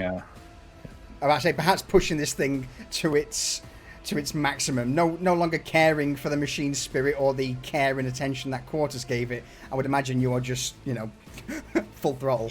Yeah, it's basically just as fast as it can go in the other direction, without being mindful of the end of the track and not wanting. Well, it's not. I guess it probably doesn't even really end. It just keeps on going in circles, but just keeping it in mind that it's going to have to slow down and not have to crash the damn thing at the end. Absolutely. What originally took nearly an hour on full pelt takes you all but 20 minutes to power down this track. Brakes, no longer a thing. The wheels just screech across the track the entire journey. All of you hunkered down, occasional shots of Gorse energy fly overhead. Every now and again, the odd brimstone horror would try and latch itself onto one of the carriages and climb aboard, but either with bolt pistol, silent vigil, or ripper gun at the ready, they are just blown off. Finley, anything you, having finished the track, or maybe during this track, is there anything you do? No, just paying attention to the Voxcaster, trying to see if he gets word of the other teams getting the hell off the station. Roll me a routine tech check, please. So with you huddled down in the back of one of the carriages of the tram, you start fiddling with the Voxcaster, trying to tune into the frequency. And with just the crazy amount of various, energies rippling through the station at the minute, it's difficult. It's just static. You've got the Imperium on one side, the Necrons on the other. It's chaotic. It will be at this moment, though, that there is a slight disturbance.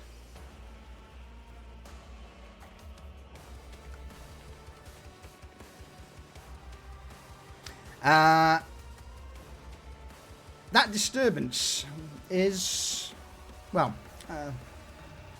let's go over to Nathaniel, shall we?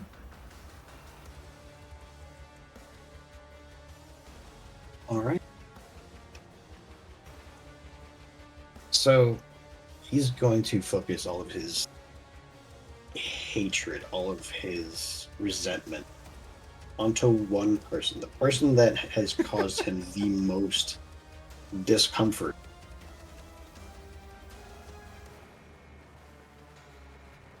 And he's going to cast Ill Omen. Okay. Onto Constantine.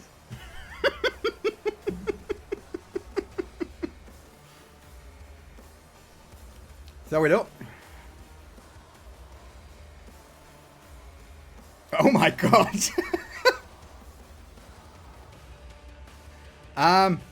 What does Ill Omen do? Alright, so for every SL, I get to roll on the Psychic Phenomena table. Okay. And then I get to choose one of the results to happen. Excellent. So, if you drop down Ill Omen, you should see the Psychic Phenomena clickable button. Yep. Click that and roll it twice.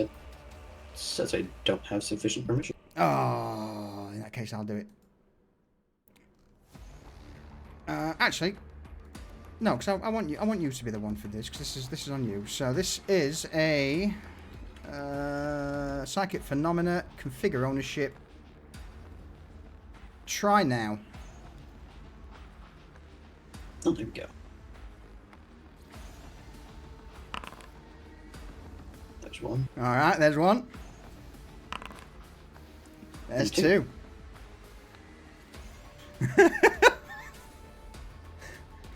Which one do you want to go for?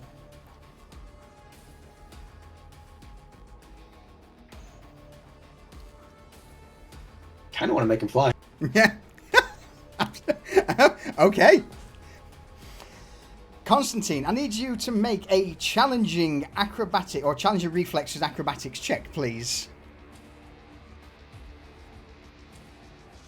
The rest of you would see for a moment a ripple through the air, and you would then just watch Constantine just immediately be thrown up in the air like a rag doll before immediately falling. Actually, let me ask you this. Is this during the ride, or is this when they finish? On the tramway. I mean, he's watching them on the tram. All right. So it would have to be at that point. Constantine, you are thrown by some invisible force out of the back of the tram. There's several carts behind. What do you do? What happens? What does this look like?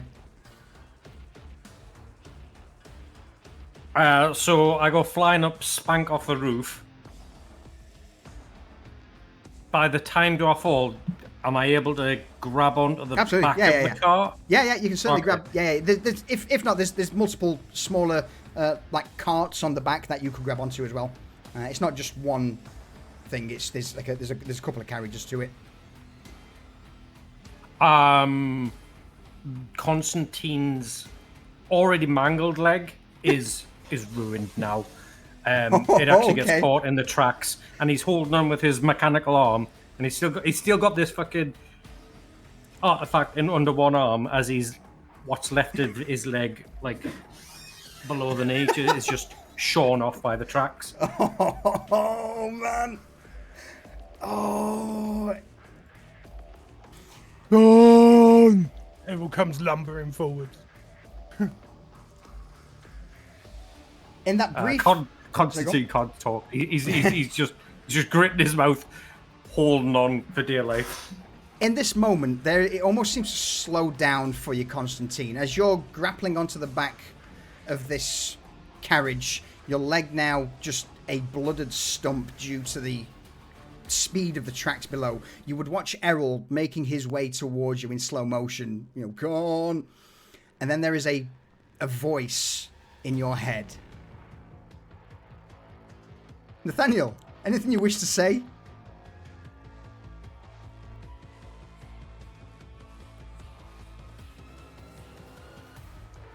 You have tried to have me killed multiple times. Just know you will be hunted.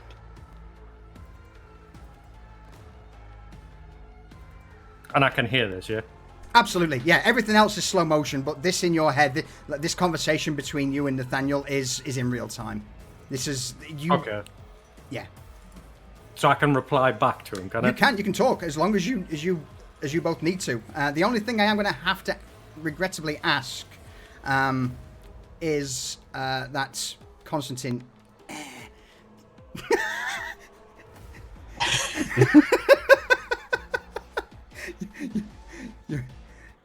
This is minor exposure due to linking minds with someone who is in the process of falling to chaos. Okay. +1 corruption. Cool. It adds it automatically, so you're good. Are you at a break point yet? No, No, you're good. You're good. No, Yeah, no, 4 I'm out of good. 6. All right, carry on. Yeah, I've been rolling really good on my resist. So. I've just got to reply back. The Emperor tests us all. Some bend, some break, and others just give up. You're the latter. I should have shot you when I met you. Your fear calls this, Constantine. Only that. No, just your weakness.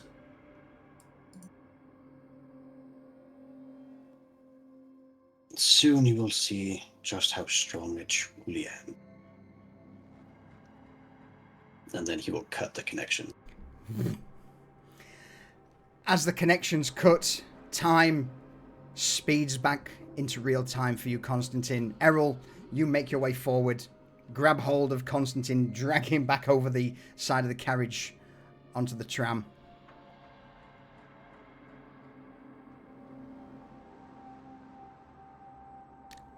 What's it look like on the tram at the minute as this has now occurred? Constantine, anything from you?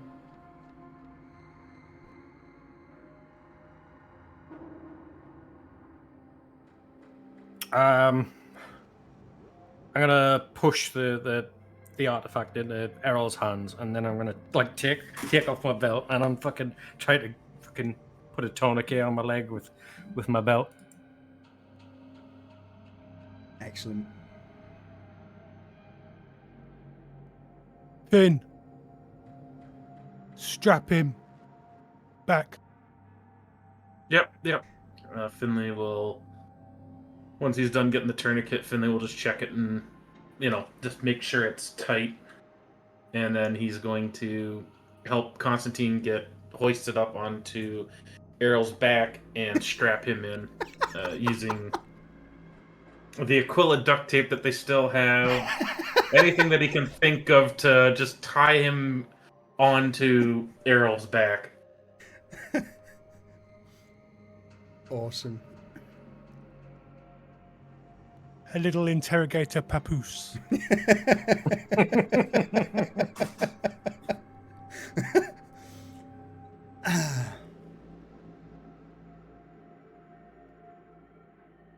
Having made your way to the tram station, you all depart, and the sounds of combat here are a lot quieter. There's no discharge of Gorse weaponry, no cackling, no screaming. And so you begin to push onwards back towards the outer ring. And no doubt with Constantine strapped to the back, groggily looking at the data slate, or Finley or Severin, you begin to plot a course to the nearest docking bay.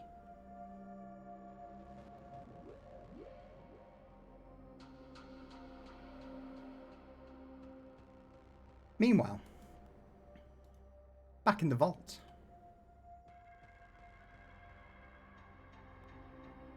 There is a gleam in the eyes of the herald as he looks over you, Nathaniel. A worthy gift for those departing. Now, unfortunately for us, it seems the administrators of this place do not wish it to remain. Now, the item our Lord sent us here to claim lies just ahead, and for you, I believe, a gift to offer up as a show of your perseverance in turning your own fate. The 3 hands, 2 of them rest on your shoulder, Nathaniel. The third laps on top of your head, strokes the new feathers that have now sprouted from your bonds, and you now feel full control released back to your body.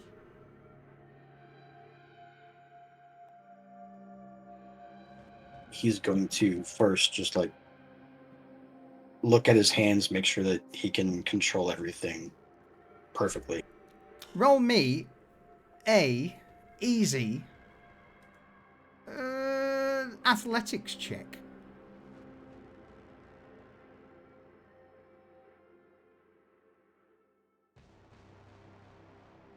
What was once old and difficult to move, your body now feels reinvigorated. The skin now smooth, not wrinkled like before. Yes, there's a few weird feathers that seem to be protruding out. It seems that you can't separate your ring finger and little finger and your index finger from your middle finger, but it's not a problem. It's not an issue.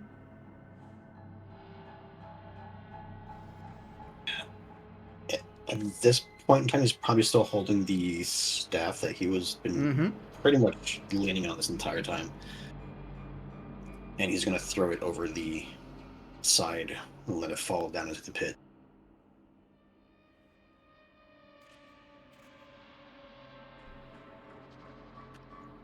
And then he's going to walk forward and into the room that was off to the side and collect the reverse engineered artifact.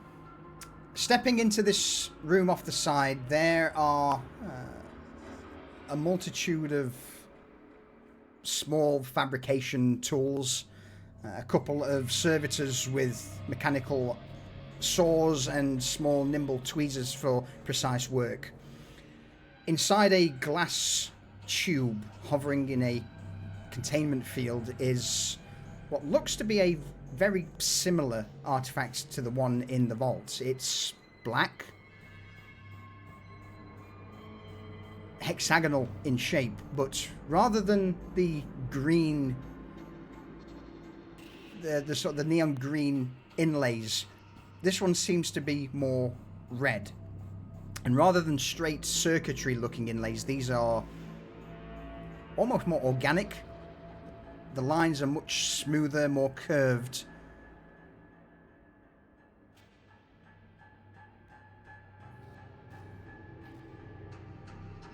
Investigating the containment unit, he's going to see if he can open it to retrieve the artifact. Roll me a very easy lore check.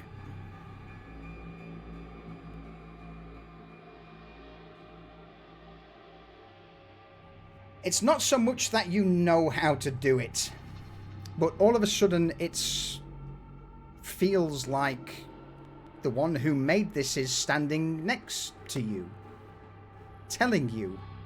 And as you glance over your shoulder, you would see the Herald of Tzeentch stood there, and its hands are moving in weird patterns that seem to form mist into the shape of the arch-heretic.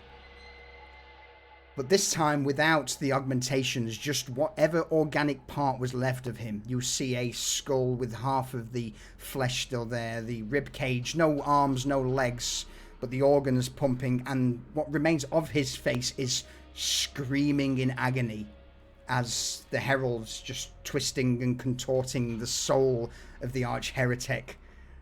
And through these screams, you begin to understand not just how to deactivate the containment field, but you know everything now. What he was planning on doing, what the artifact could or was planned to be used for.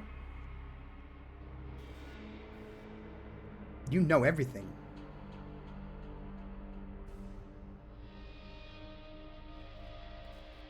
I'm going to leave the exact thing to you for a later date, perhaps. So I'm not going to give away the reason of what it was for. I'll let you know, just you behind the scenes later on. But with that information, do continue. Deactivating the containment unit. He's going to reach out a hand. And at this point, the warp pulse that's coming from it feels comforting. It feels very familiar to him. And he's going to put his hand on it and kind of give a soft sigh as if he's been waiting for this moment his entire life.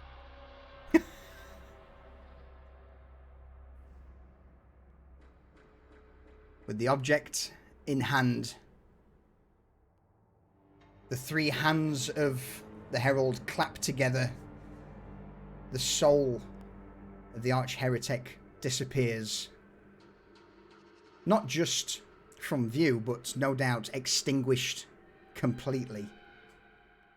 Or cast back into the warp for other demons to play with. Which leaves you now in this quiet room, apart from maybe the odd klaxon in the distance further down the corridor sounding out an alarm. The herald turns to you, lifts its mask where you just see a large jaw that seems to go not just from the top of the mouth but down the throat into the chest of this herald, similar to that of a pink horror but more gruesome. Or at least it would be gruesome if your perception hadn't have been altered by recent events. Now, it's just how he looks. We should depart and offer this most precious gift to our Lord.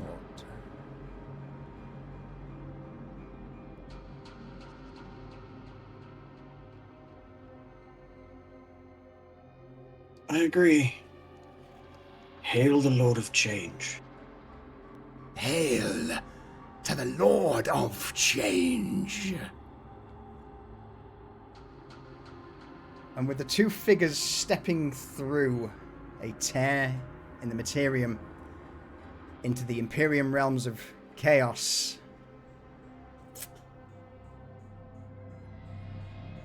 Nathaniel, it has been an honor. Well, Has now it? we know Nathaniel. Now we know Nathaniel will be making a return at some point. I was right this whole time.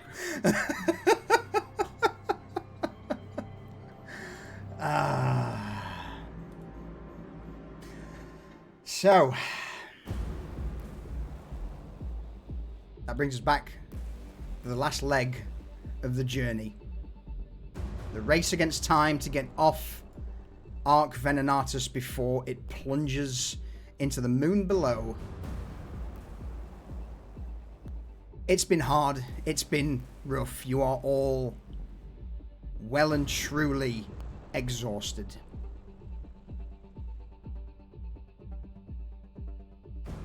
Fighting through horrors, both that of the Immaterium and from the Necrons below.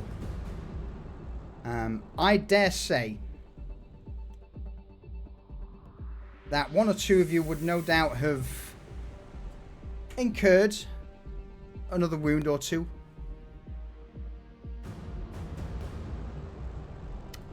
Yeah, So I'll take another wound. let's Finley's, well, I let's will. find I'm out. offering it. I'm Oh offering no, it. and I'm going to take it, but I'm going to find out exactly how it happened. So, Finley, let's have an athletics from you.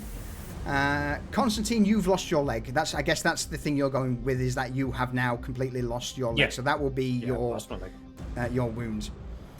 Severin, you got hit in the groin earlier, which isn't great, but I think from you, I will ask for a reflexes check, please.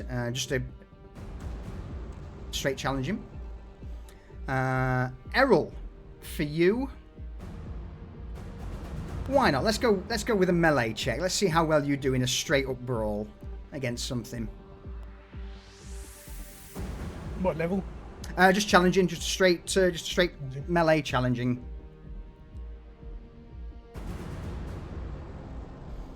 All right. In that case, then, Finley, I was going to give you the offer, but since you passed, you don't have to take a wound if you don't want. But you do. You want something. All right. Yeah, I do. All right. I do. I want something. In that case, roll me a d5, please. In fact, no, a d4. Roll me a d4. So 1 is arm, 2 is body, 3 is head, 4 is leg. All right. You're going to take a wound to the arm. You lose a finger through all of this. Errol, what about you? You're gonna have to suck something up on this one, I believe, with a -2. Could you roll me a d4, please?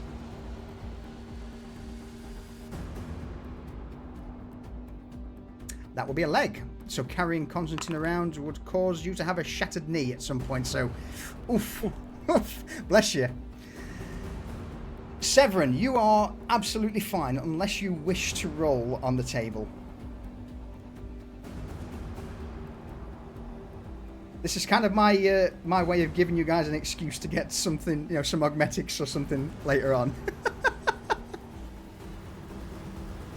Okay, so we're going through all this. Well, if you want to say whether you want to roll or not, if you do want to roll, we'll roll it, and then you guys can say how you lost, the finger, how your knee was shattered, and whatever. It's up to you. I'll take a roll. Everybody else is getting one. All right, roll me a d4. Preferably not a 3. Head wounds are the worst. All right, you two get an arm wound. Cleft hand. Oof. Oh, no, that's not good. Splayed apart. Oh, my God. Oh, no. Your hand is splayed apart, causing a major injury and severing fingers. Oh, no. Oh, no.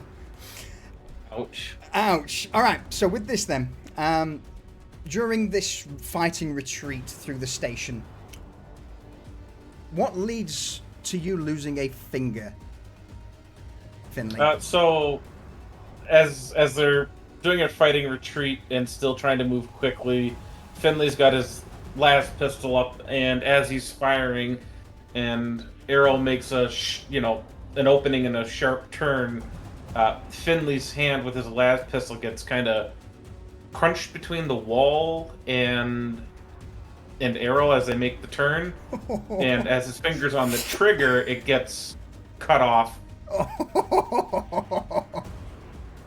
Oh, careless.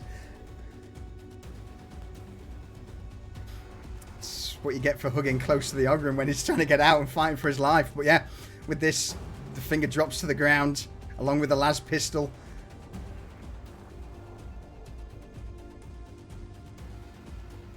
Quickly reach down, pick up the las pistol, and just holster it away. It's of no use now. A little further on. Errol, what happens to your knee? Well, I'm looking over my shoulder, checking on Constantine. And I don't see a piece of pipework from the ceiling drop. And it just lands on my knee as I stride forward, shattering it. I start to fall and then catch myself on my slab shield, and I'm using that as a walking stick. Oh, man. That's rough. Hobbling along. A few more encounters. A few more last desperate attempts at clinging to life. Just ahead, the docking bay. You've now been fighting through the station for the best part of, I would say, an hour and a half, close to 2 hours. Your destination's in sight. Docking bay with a couple of Aquila landers painted red with the Mechanicus colours. Severin, what happens to you? As we're nearing the docking bay, the last corridor before we basically empty out into the docking bay, there's the noise of a mechanical screeching behind us, and turning back, there are a series of the creatures that we saw earlier that you call the flayed ones, and they're charging after us, full tilt like madmen. And we get to the door, everybody else is going through it, we're all busted up, and so Severin, being the one that is at that point the least messed up as far as grievous injuries goes, and the cruel irony, stops and goes to shut the door, and the door for some reason doesn't just continue it's a sliding door and you have to hold the button down on the console. Every time he lifts his hand, it stops closing. So he's holding that right there by the door, just as the door is coming to a close, just as one of the flayed ones reaches through and starts thrashing around, and he has to keep his hand there, and he's warding off the other one with the bolt pistol, and the door closes on the flayed one's arm just as it comes across and basically splits his hand against the bolt pistol, cracking the bolt pistol and sending it into one of the grates nearby. Oh, and no. It's just gone. Oh, mate. No. Oh. Easy come, easy go. With a heavy clunk, this severed arm drops to the ground from the flayed one. Severin, clutching your hands, or at least the two halves of your hand together, you all begin to file towards one of the Aquila landers. And the last thing that Severin's going to do is he's going to grab that flayed one arm that took his fucking hand. He's going to take it with him because they're going to have it's a trophy. We're going to have something to study from all this. We're not leaving here empty-handed. Awesome. Yeah. And he's going to go towards one of the landers, and if it's not already crewed, he's going to look at how to spool this thing up with one freaking hand. You know, you are well versed in for the sake of just checking how well you know, because you're not going to let me down on this roll. Roll me a piloting skill, please. Okay.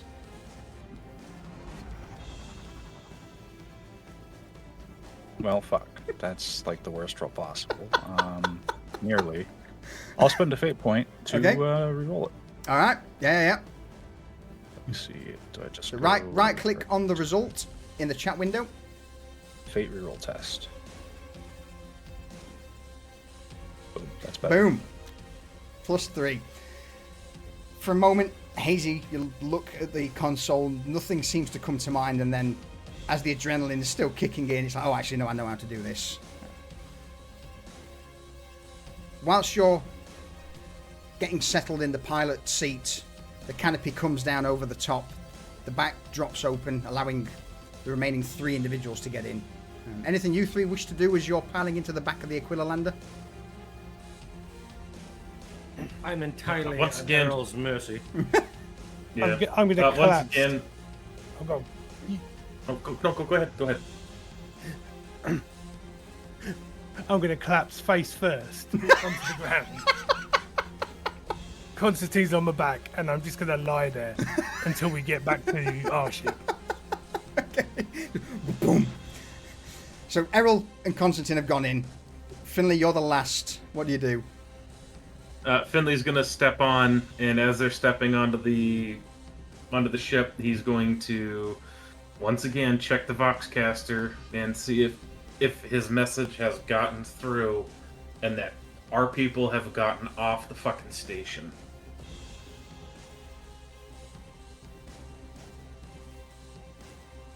Roll me a easy tech check, please.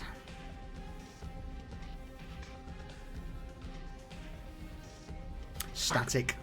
It's constant. You're forever pulling through the Vox channels, and it's just static after static after static on the channels. You are unsure. He's just gonna slump into a corner and just fuck with the Voxcaster and just keep trying every once in a while. Alright. From the cockpit, Severin, slam the lever, the back hatch closes, the doors ahead open, revealing the inky blackness of the void. The very moment the doors are down and it is clear for launch, he is going to just basically go full throttle right out of this freaking this docking bay. Anything that might be pursuing or trying to make its way or try to get behind the shuttle or anything like that is just going to get the full force of the jets as it blasts out of the hatch.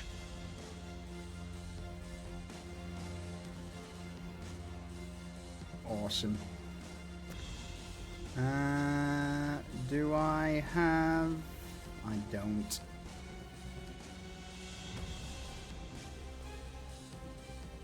Bear with me. Yeah, you blast out into the surrounding of Ark Venenatus. As soon as you are roughly 60 seconds away from the station, Finley, from the back, the Voxcaster clicks on. And also, all of the Voxcasters inside the ship also begin to blare out the same message. And that would be of the Vox officer.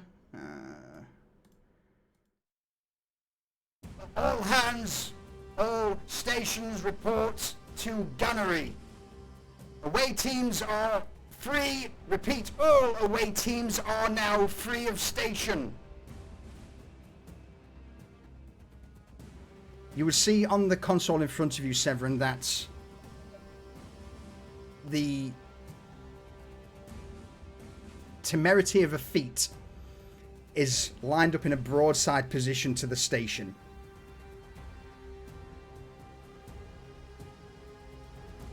And as soon as you jettison out, do you relay any confirmation who you are or anything of friend or foe tags? As soon as it gets to be that, like, we're in the proximity where, like, not the max effective range of the weapons, but he's going to start radioing. First away team is returning on a stolen lander from the station. And he's clearly, like, not doing great. Yeah. We are wounded. We have payload, and he's at this point he's wrapped one of the safety harnesses around his hand to try to, like, keep it together. And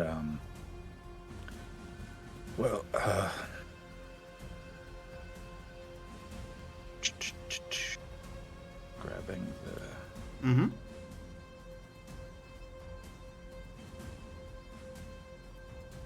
Whilst you're doing that, you would hear, as this Vox commander is spooling orders out across the network, immediately it cuts. His voice just stops, and you would hear another familiar voice.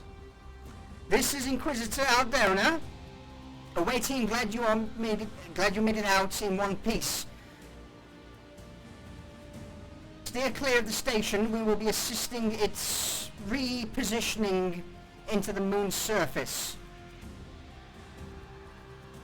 And at that, the Vox then clicks out. Go on. He's going to continue saying, "We made it out in more than one piece, I think." A few moments later, as you screech towards the Temerity, you would just see flashes from the broadside guns as its macro cannons begin to ignite, sending giant shells into the back end of the station. You would see the station just lurch forward ever so slightly, and whilst it looked to be making a somewhat slowish descent toward the planet, these explosions just ripple out. You see debris kick up, and you all know that with that much firepower now ploughing into the back of it, the Inquisitor intends to bury this thing with as much force into the moon as possible. Radio style. She may not have any cyclonic torpedoes to launch an Exterminatus at this moment in time, but by God, she will find a way to do it with the station. Once those fusion reactors go up. Yeah.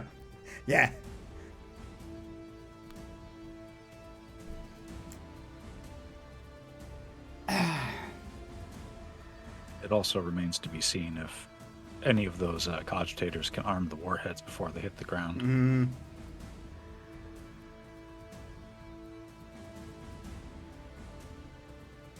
You would all watch, or maybe not all of you, because Errol's face planting the floor, but in the back there would be a holographic display that Severin no doubt patched through of the events unfolding outside. The Temerity pouring fire into the station, and the station just now powering towards the moon. I'll have tried to sit up at this point, so Constantine can see the display. So we're not just back to back and I'm just staring at the ceiling anymore. Yeah.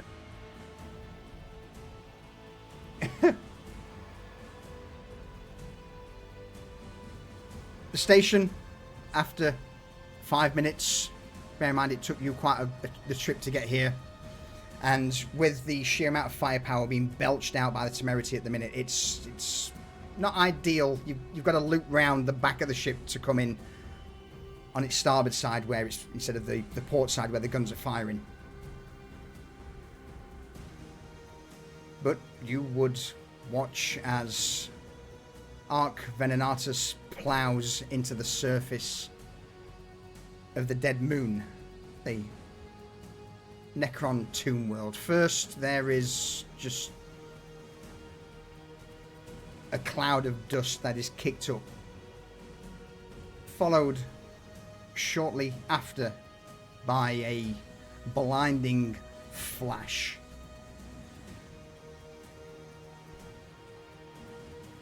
This flash seems to go on longer than one would expect, and by the time your eyes begin to adjust, there is a huge crater, almost a fifth the size of this moon. You would see molten rock bubbling at the bottom and cracks starting to form behind a shockwave that's starting to wrap around the moon. It's at this moment where you would lose view of what's happening as the lander skims in to the Temerity's dock. Severin no doubt giving the command, or at least someone on the docking platform giving the command that you'd landed. There would be a loud roar from the engines of the Temerity as it begins to turn and depart the immediate vicinity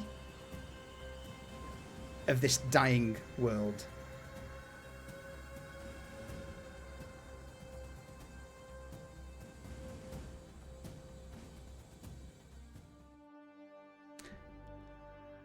Back home,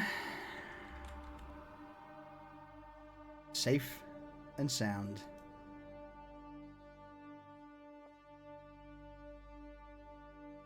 For the med bays we go. Well, Yeah, Constantine a bit like, oh, wasn't so hard before he fucking passes out. with Constantine passing out in the back. Finley, whilst you're still in the back of the Aquila lander, is there anything you wish to do or say? No, they've landed. He's just relieved to be out of there alive, and And he's just gonna get out and... when he makes it outside the lander, he's just going to just collapse onto the floor.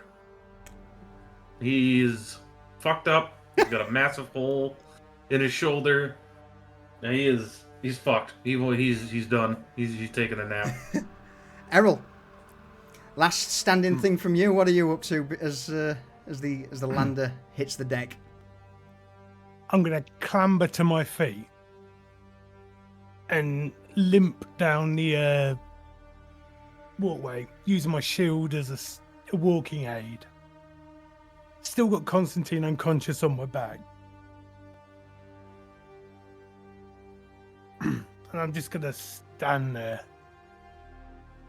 swaying from side to side, Awesome. waiting for the doctors to come and take Constantine off him.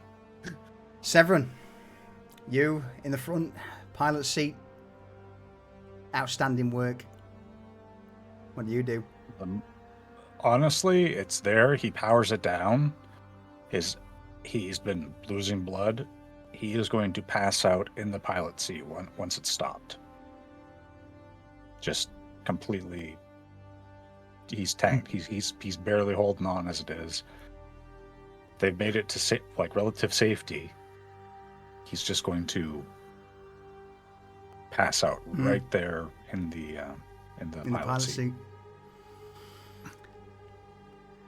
So, Still got the shiny D20 in my hand. Waiting for the Inquisitor to give it to her. She wanted a present.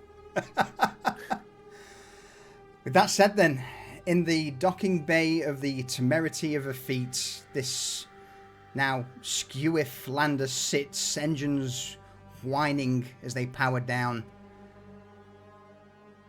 Stumbling out of the back is Errol, Constantine, Finley, slumped in the pilot seat, Severin. Crews immediately begin rushing over, some with extinguishers, others as more of a medical role. And the thought of mission complete in mind, we will fade to black.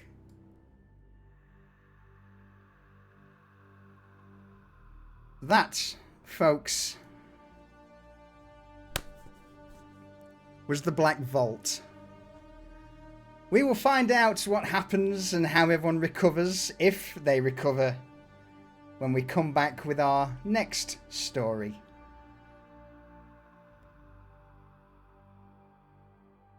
Oh, gonna leave the breadcrumbs for the next adventure, for wanting more.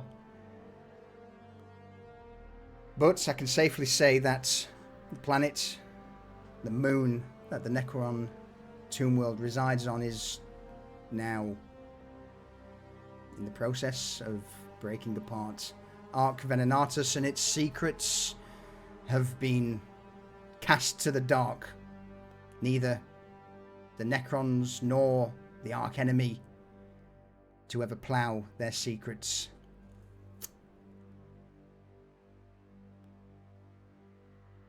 How was that? Was that alright for you all? It was intense. I enjoyed it. That was pretty good. Yeah. We Little survived. shit over there, giving himself over to the Ark enemy. It was He was his chipping plan away. all along. It was all his plan all along. I'm sure that's not the end we will hear from our good friend Nathaniel Thrain. How's everyone looking HP-wise at the end of that? 3. 3 HP. I burned that point. 1 HP in a dream. Oh, man. What was that? Sorry, Errol? I probably lost the points that I had when I lost my friggin' leg. Yeah, technically 1, but honestly, that was the one that you gave back for the extraordinary success, and he's bad off. He's really bad off. Awesome. So I wouldn't have Sorry, go on, Ellen. survived the scorching ray. Yeah, that was like, no, we're out. Yeah. Honestly, I think that was hands down the smartest move. There was just, you know what, it's get out of dodge time. Yeah, as for the aftermath and what everyone does for recuperating and the results of what's happened here today, we will find out when we pick up Imperium Maledictum again in the next short story. That said, thank you everyone for joining us for the finale of the Black Vault. I hope you've enjoyed it as much as we have. I hope you guys, players, have enjoyed it as much as I have. On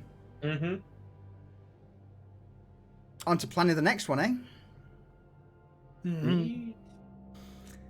Any closing words? Bye, chat. The Emperor protects. All heretics should die. Goodbye, chat. I think that's everyone. In the dark of the 40th million, there's only war. And also, see you tomorrow for Cradle of Ruin. Bye, chat. Have a good night, chat. All right, mute them. Head over to the old ending screen.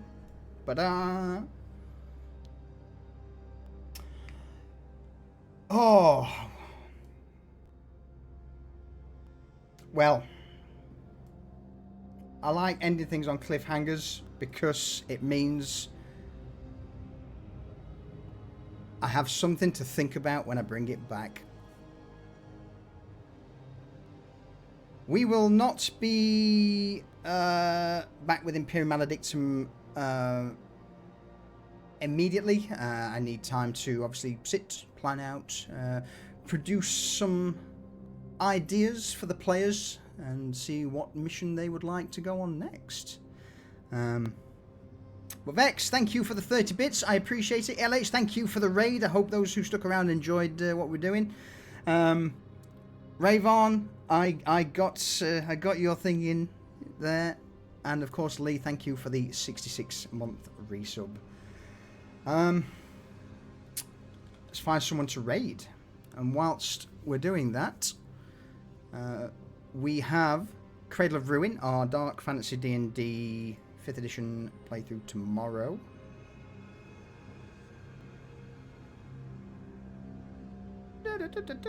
Who was doing stuff?